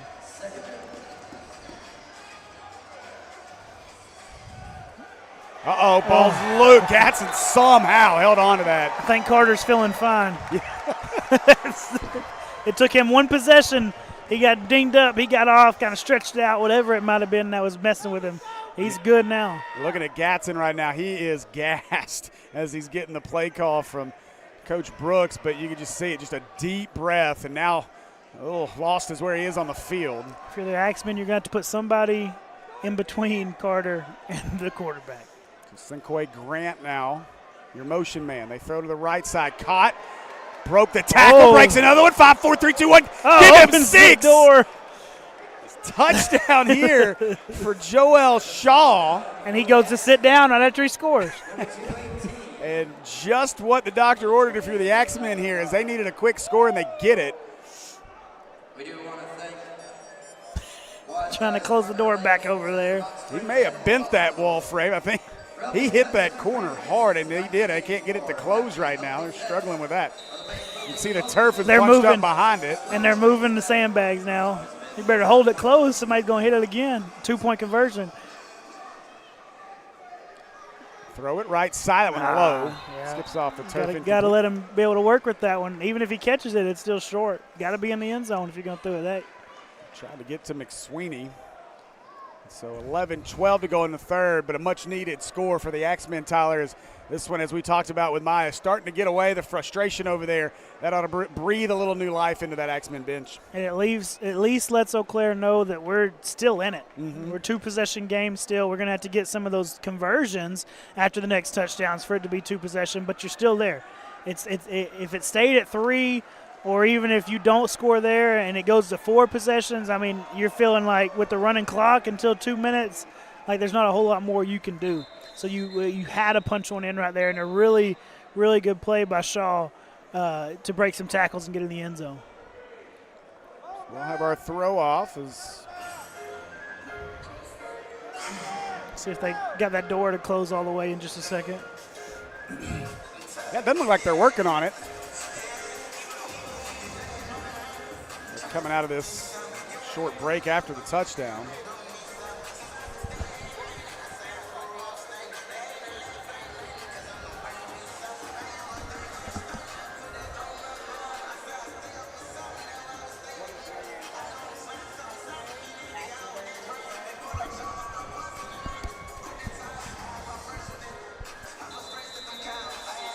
So our throw off here is.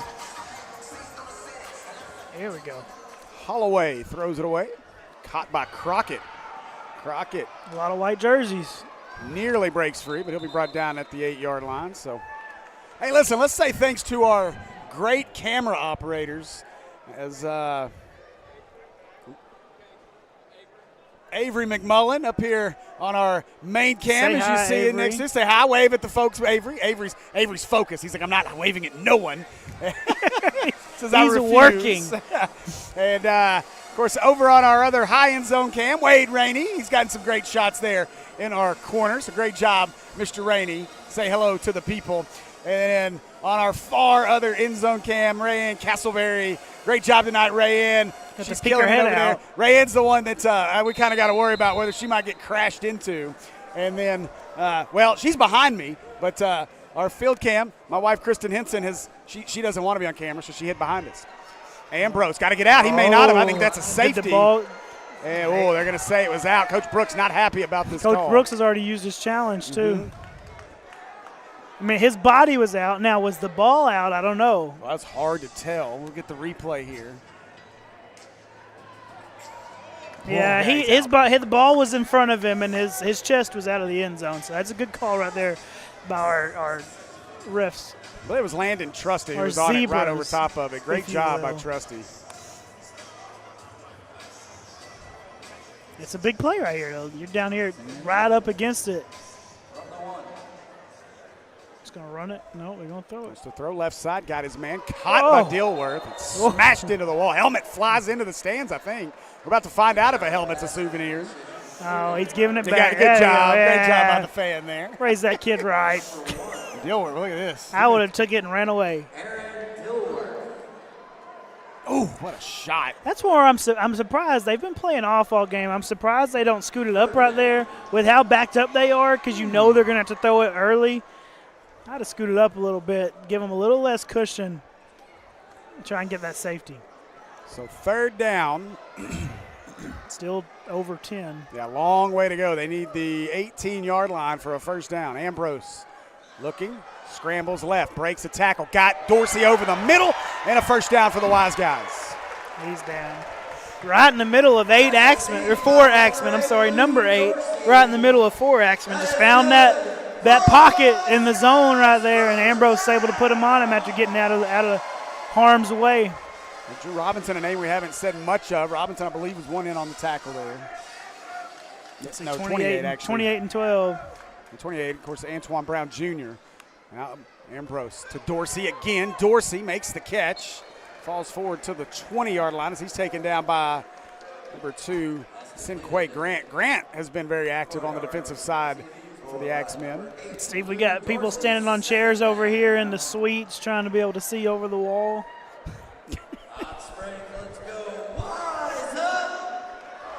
Ambrose trying to answer the touchdown drive by the Axemen. Looking, pump fake.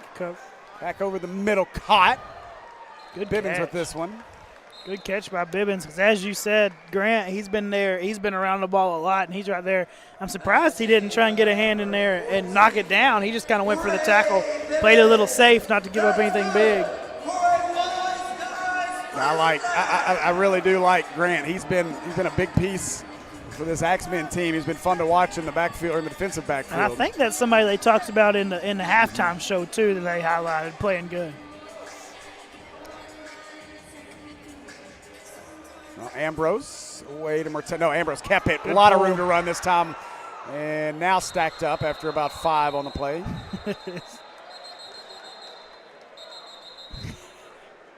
Stacked up and then driven into the ground.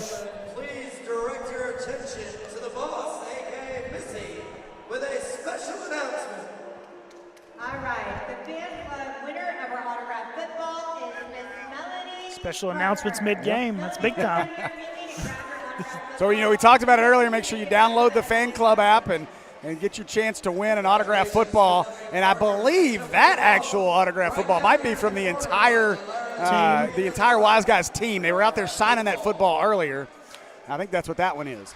Ambrose, a lot of room. He just opened up like the Red Sea as he's down to the 2-yard line. And it'll be 1st and goal, Wiseguys. There wasn't anybody there. It was the Red Sea with a little parting of the white as well.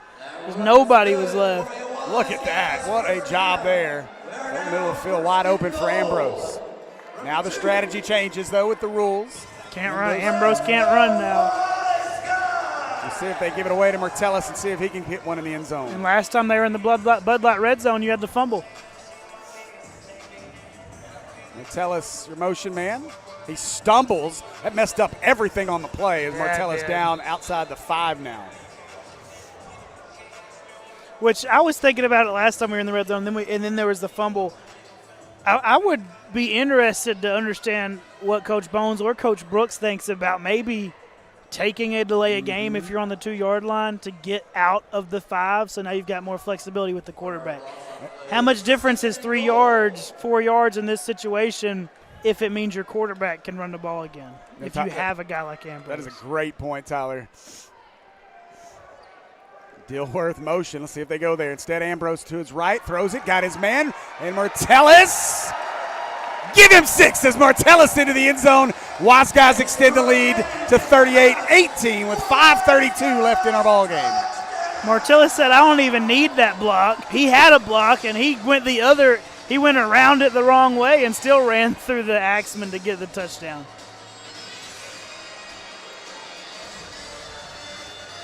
And so now as some of our fans starting to make their way to the exits with 5.5 to go and a 20-point lead for the Wiseguys. Dorsey kind of carried him into the end zone with him, so good play by Lou Dorsey there as well.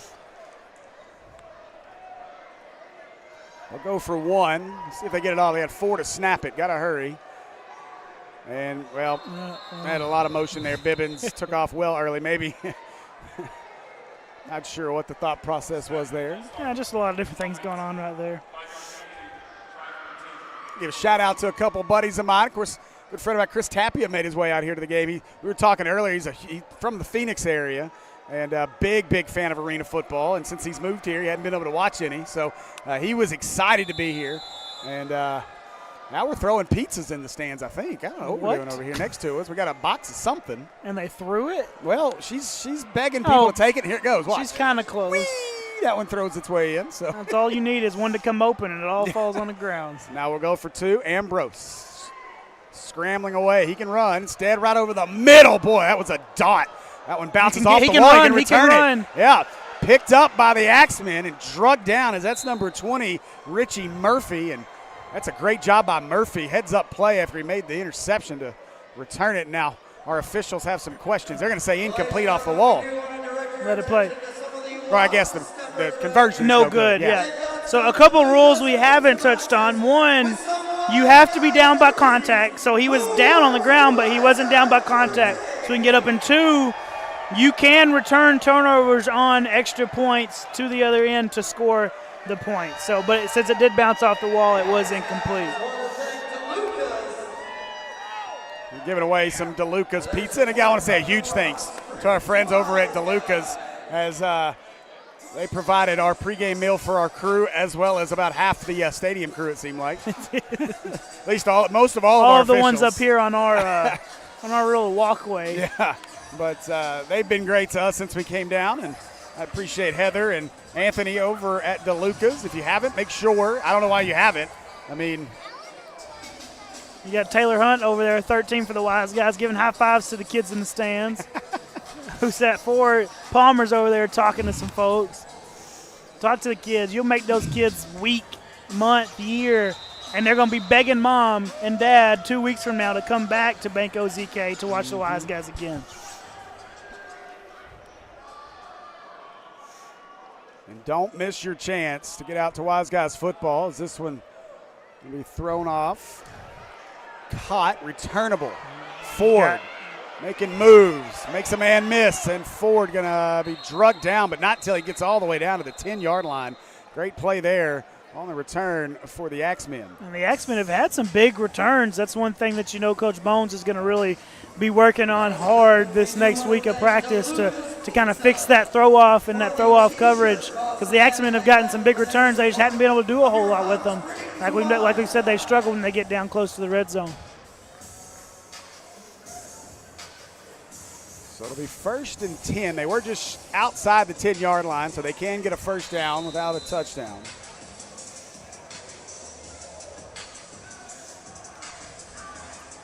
Gatson drops, looking, throwing, got his man, caught by Ford. And I think he got in. Yeah. Let's see what the call is, and they may spot him shy.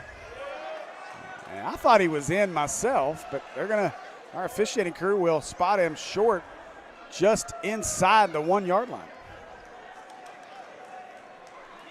Okay. That's close. I wonder, the replay, it kind of looks like that knee might touch the ground a little bit early. Y'all just saw it on your screen, so it's close. Now Ford motions back. They'll give it away. Boom Williams with the play, and he is dumped at the 4-yard line. And that was 15. Doss. Yeah. He's the one. You said he was a punisher, right? Yeah. Big play. Doss. He's one of the smallest guy out there, probably just in terms of stature, and that's a big play by a smaller guy with who's on the field with him.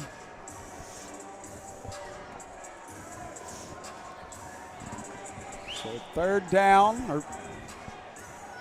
Gatson rolling, throwing, tipped, and nearly a great catch. Been wild. And so that one falls to the turf as Gatson takes a shot by guess who? Rafael Carter again. Yeah, Gatson, he has been under duress a large majority of this game. And you've seen the difference there. He's exhausted right now. He's having a tough time breathing very heavy. Yeah. Whereas Ambrose has seemed like he's thrived in that pressure. Okay, here we go. All right, Cody Beck getting the fans going. So Gatson here on 4th down. Hands it away. No, faked it. Back of the end zone. McSweeney got him. with Good the play. touchdown. That's what they've been running the ball at you all, and we talked about it coming out of half. If you can get the run going, right, make them commit to it, and they committed to it, you get a little pop pass right there for an Axemen touchdown. Good play call. Good play call. Great job there. And so that cuts the lead back to 14 here. They're going to go for 2, try to get it to 12. They'll run the clock to 17. Maybe run it. There it goes. So Williams in the backfield. Gatson drops, looking to throw over the middle. Got his man. What a throw. Caught, but slammed down. Yeah.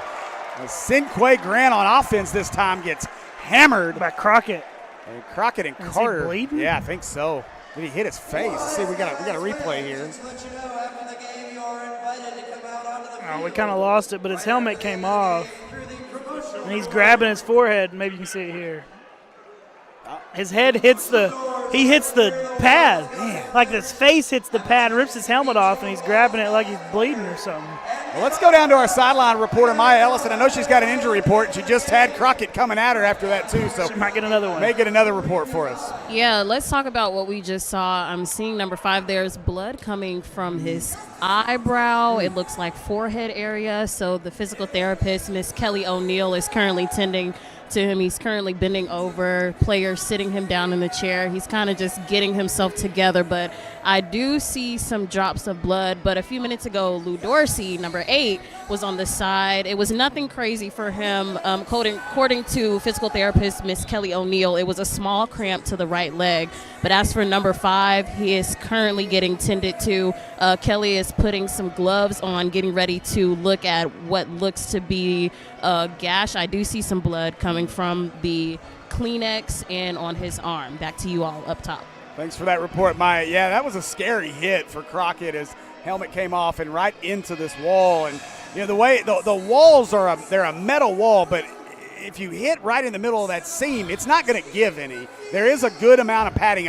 From your vision when you see it on TV right now, there's a lot of ads. Well, there's padding behind all of those ads, but it's an aluminum metal style railing that's over here, wall.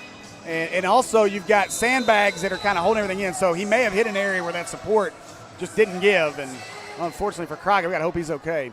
So the throw off is caught, returnable for Bibbins. Bibbins nearly broke free, but a great tackle there for the Axemen.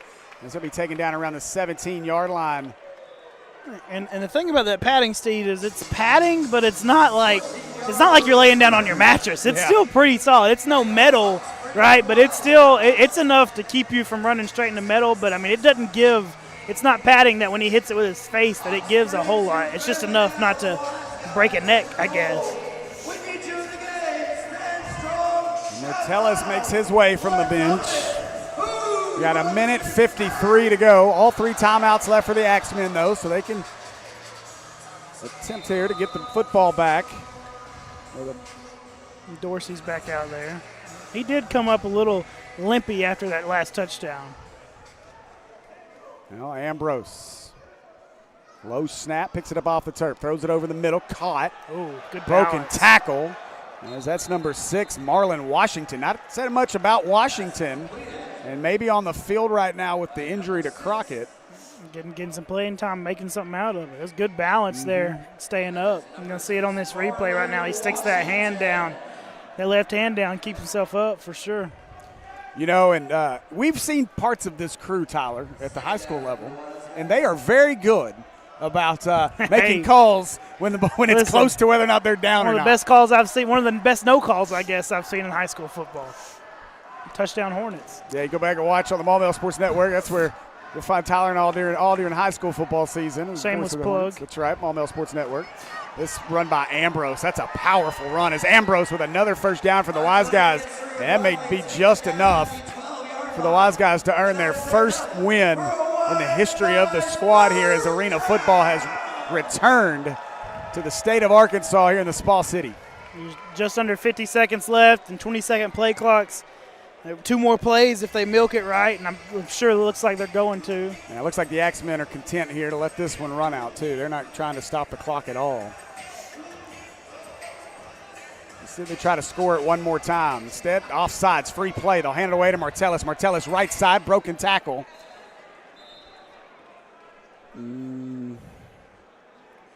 Let's grab Ambrose, yeah.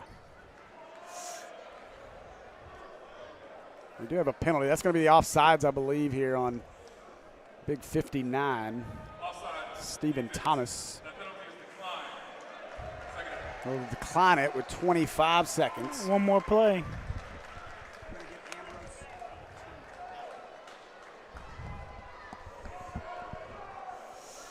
The clock stopped right now as Coach Bones has a few final words of instruction for Ambrose. We'll have to wait. 20 seconds. Now they can snap it whenever, and this will be the last play of the game. Let's see if they go for the end zone here. Coach Bones like to put those points on the board, huh? 10 seconds. They'll snap it. Ambrose steps forward. Oh, you looking like down. Tim Tebow instead takes a knee. You don't have to wait. It'll go. You could have taken a knee. Yeah, that's it. Coach Bones is telling him you could have just taken a knee. And as soon as you got it, just take a knee. And that's going to do it here for our inaugural ball game for the Hot Springs Wiseguys as they are victorious. Your final 38-24 as the Wiseguys make their way around, shaking hands with the fans in the stands, and Maya Ellison's going to go effort grabbing Jordan Ambrose as he takes his victory tour. You got to try and pull him away from the fans now. Ambrose as he goes across here in front of us, and we'll see if Maya can catch him real quick. She better run out on the field. Make sure you stick with us for our postgame. Maya's that way. As Maya doesn't see Jordan behind her. There she goes. She found him. Yeah. There we go. So Ambrose, Maya Ellison going to catch up with Jordan Ambrose real quick. And we'll go down to Maya Ellison right now, who's with Jordan Ambrose. Jordan, I was trying to find you. That's why I'm laughing. First of all, congratulations on the win tonight. How are you feeling? Good game, good game. Say it again. How are you feeling? How are you feeling? It feels good. First, golly, I can't even talk. First team win. For a new team in the league, it feels good, man. Winning with my boys, no better feeling than this. A lot of fans want to know, of course, it was a long road getting to here. First of all, of course, the first game of the season, the first ever professional football team in Hot Springs. What was the message going through that process leading up to game one?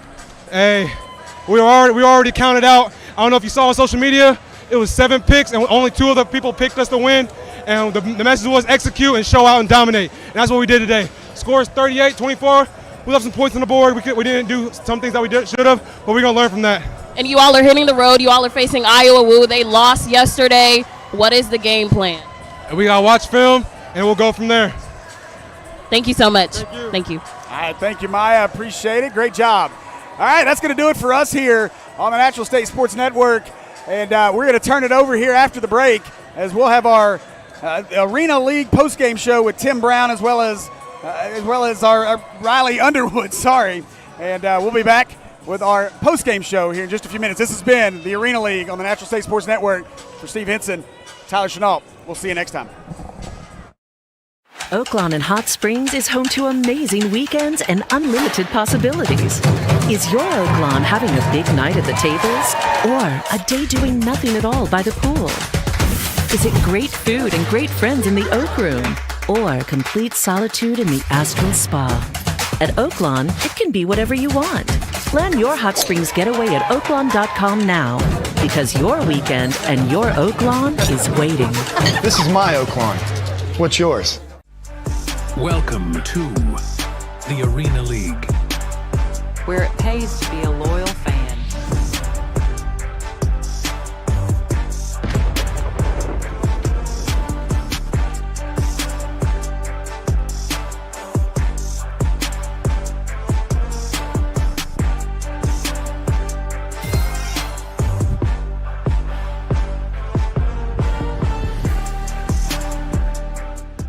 My name is Lee Hofer, and I work at Eau Claire LASIK and have been here for 25 years. I think there are a lot of rewarding things about having LASIK as a profession. Working with young people that have defined goals, people that are 60s and 70s, and they find benefits too. But I think it's just the personal encounters, meeting new people, and seeing how their life continues from there. In the quiet moments before dawn, champions are made. Every fan, every athlete, every moment counts. It's not just a game, it's a passion that unites us, drives us, and makes us strive for greatness. Greatness is wherever fans connect and call home. We believe in the power of the community. We believe in turning passion into action. We bring fans closer and transform loyalty into unforgettable experiences. Join us. Make every moment matter. Fan Club. Get your fans in the game.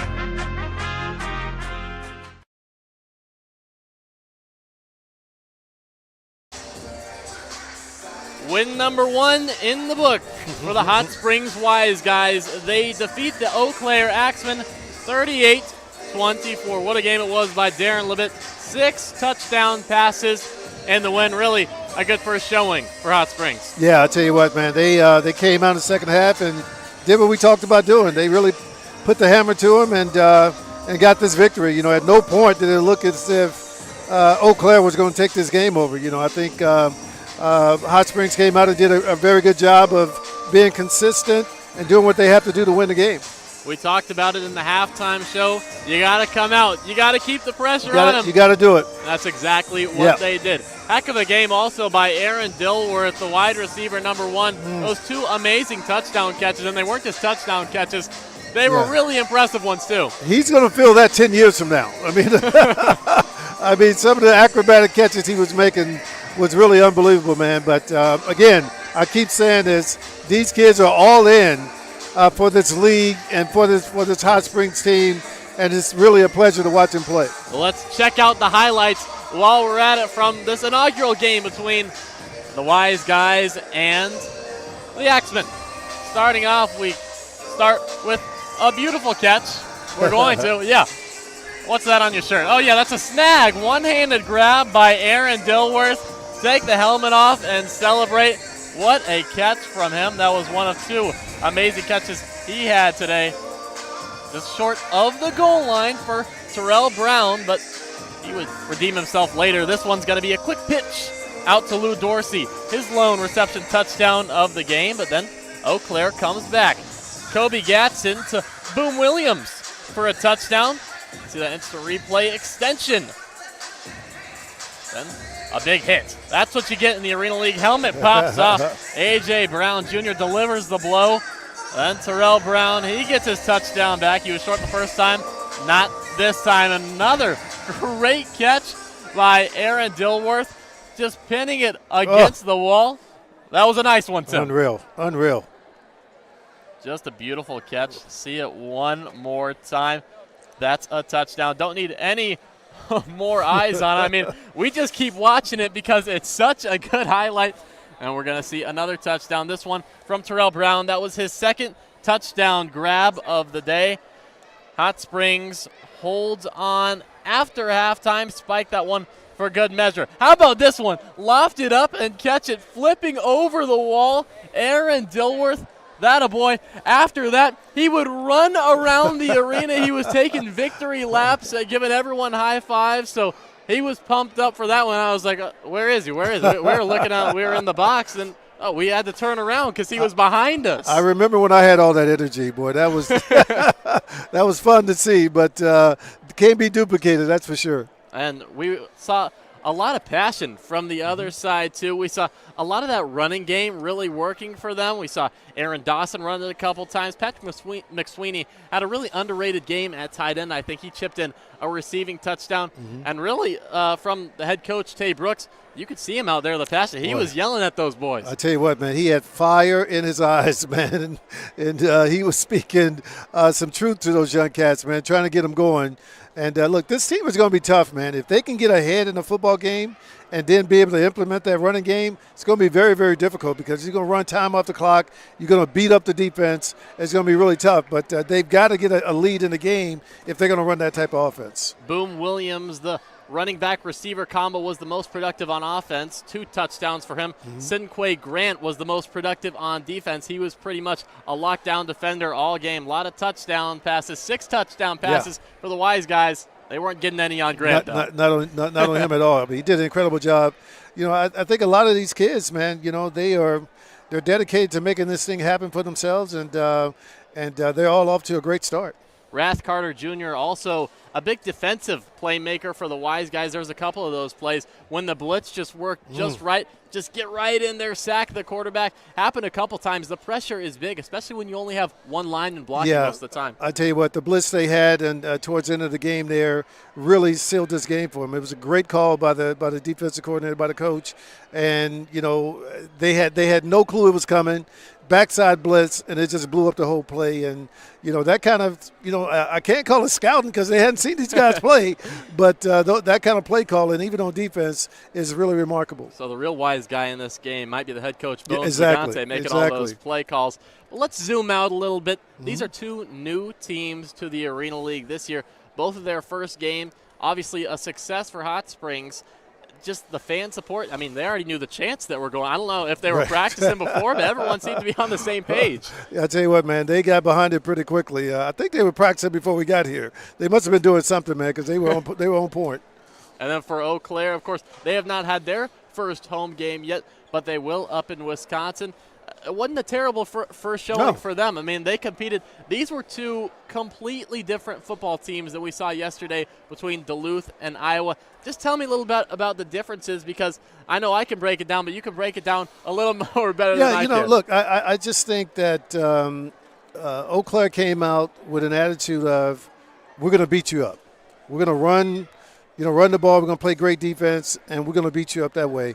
Like I said, the problem with that is if you get behind, you have to be able to flip the script and now, you know, throw the ball down the field, and they just weren't able to do that on a regular basis to be able to get this thing done. When you look at Hot Springs, I mean, they just played a good, solid football game. It wasn't really anything spectacular about what they did except these catches over the wall.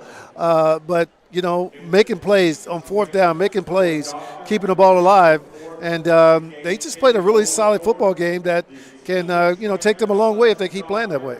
And remember to download that fan club app to get exclusive experiences. We saw a fan win a signed ball from you today, and also there's an even bigger prize at the end of the season, Tim. I don't know if you were filled in on this, but some lucky fan is going to win playoff VIP tickets to sit in the box with you, so that sounds pretty fun. Hey, sounds fun to me too. I can't wait till we get there. So congratulations, Melanie Parker, on that Tim Brown autographed ball. So the final score here from Hot Springs, 38-24. They take the win over the Eau Claire Axemen. We're going to take a week break, obviously, as the rest of the league was, but we'll be back. Arena Game Day will be back next week. Next Saturday, we'll be in St. Joseph's, Missouri, between the St. Joseph's Goats and the defending champion, the Duluth Harbor Monsters. That one's on Saturday. Pre-game coverage will start at 6:45 Central. It should be a fun one. We get to see the reigning MVP, Boo Smith, in action. Tell you what, I can't wait to see this kid. I mean, I hate that he's still in our league. I'll tell you that. I mean, he's good enough to be at another level, but we're going to get him there. We're going to do what we can. All right, final takeaways from this game, Tim, before we head out. Good, solid football game. I think both teams showed themselves well, and you know, they can both improve on what they did and get better. And I think that's the name of the game. All right, signing off for the Arena League. I'm Riley Underwood. This is the Hall of Famer, the Heisman Trophy winner, Tim Brown. Thanks for sticking with us. Have a blessed night. Ambrose drops. Martellus picks up the block. Throw, fade to the left side. One-handed catch. Oh, that Dilworth. That's Dilworth. My goodness gracious. I think I found out. Is Lou Dorsey. Ambrose, plenty of time. Finds his man open, and I think he's down at the 1, and he is. He didn't get that. It's the snap. Pitches forward, and give him 6. Again, tighten up, keep this momentum going. As we see the Eau Claire Axemen, look, they're coming towards the wall. We're trying to make sure. As we see the Eau Claire Axemen, look, they're coming. Another high snap. corrals it, throws it, got Brown. He is hammered. Oh my gosh. His helmet came off in the needs to. Ambrose throws. I got a man right over the middle. What a throw. Brown with the touchdown. Looking, throwing, wants Dilworth. And another circus catch by Dilworth. Looking, throwing, wants Dilworth. And another circus catch by Dilworth. Looking, throwing, wants Dilworth. And another circus catch by Dilworth. Looking, throwing, wants Dilworth. And another circus catch by Dilworth. I guess he got back. You can get back as well. Can't. Oh, what a play by Ambrose. Somehow he. I guess he got back. You can get back as well. Can't. Oh, what a play by Ambrose. Somehow he. Snap, Ambrose looking, wants Dilworth. Dilworth, another circus catch, goes over the wall. And. Snap, Ambrose looking, wants Dilworth. Dilworth, another circus catch, goes over the wall. And. Snap, Ambrose looking, wants Dilworth. Dilworth, another circus catch, goes over the wall. And.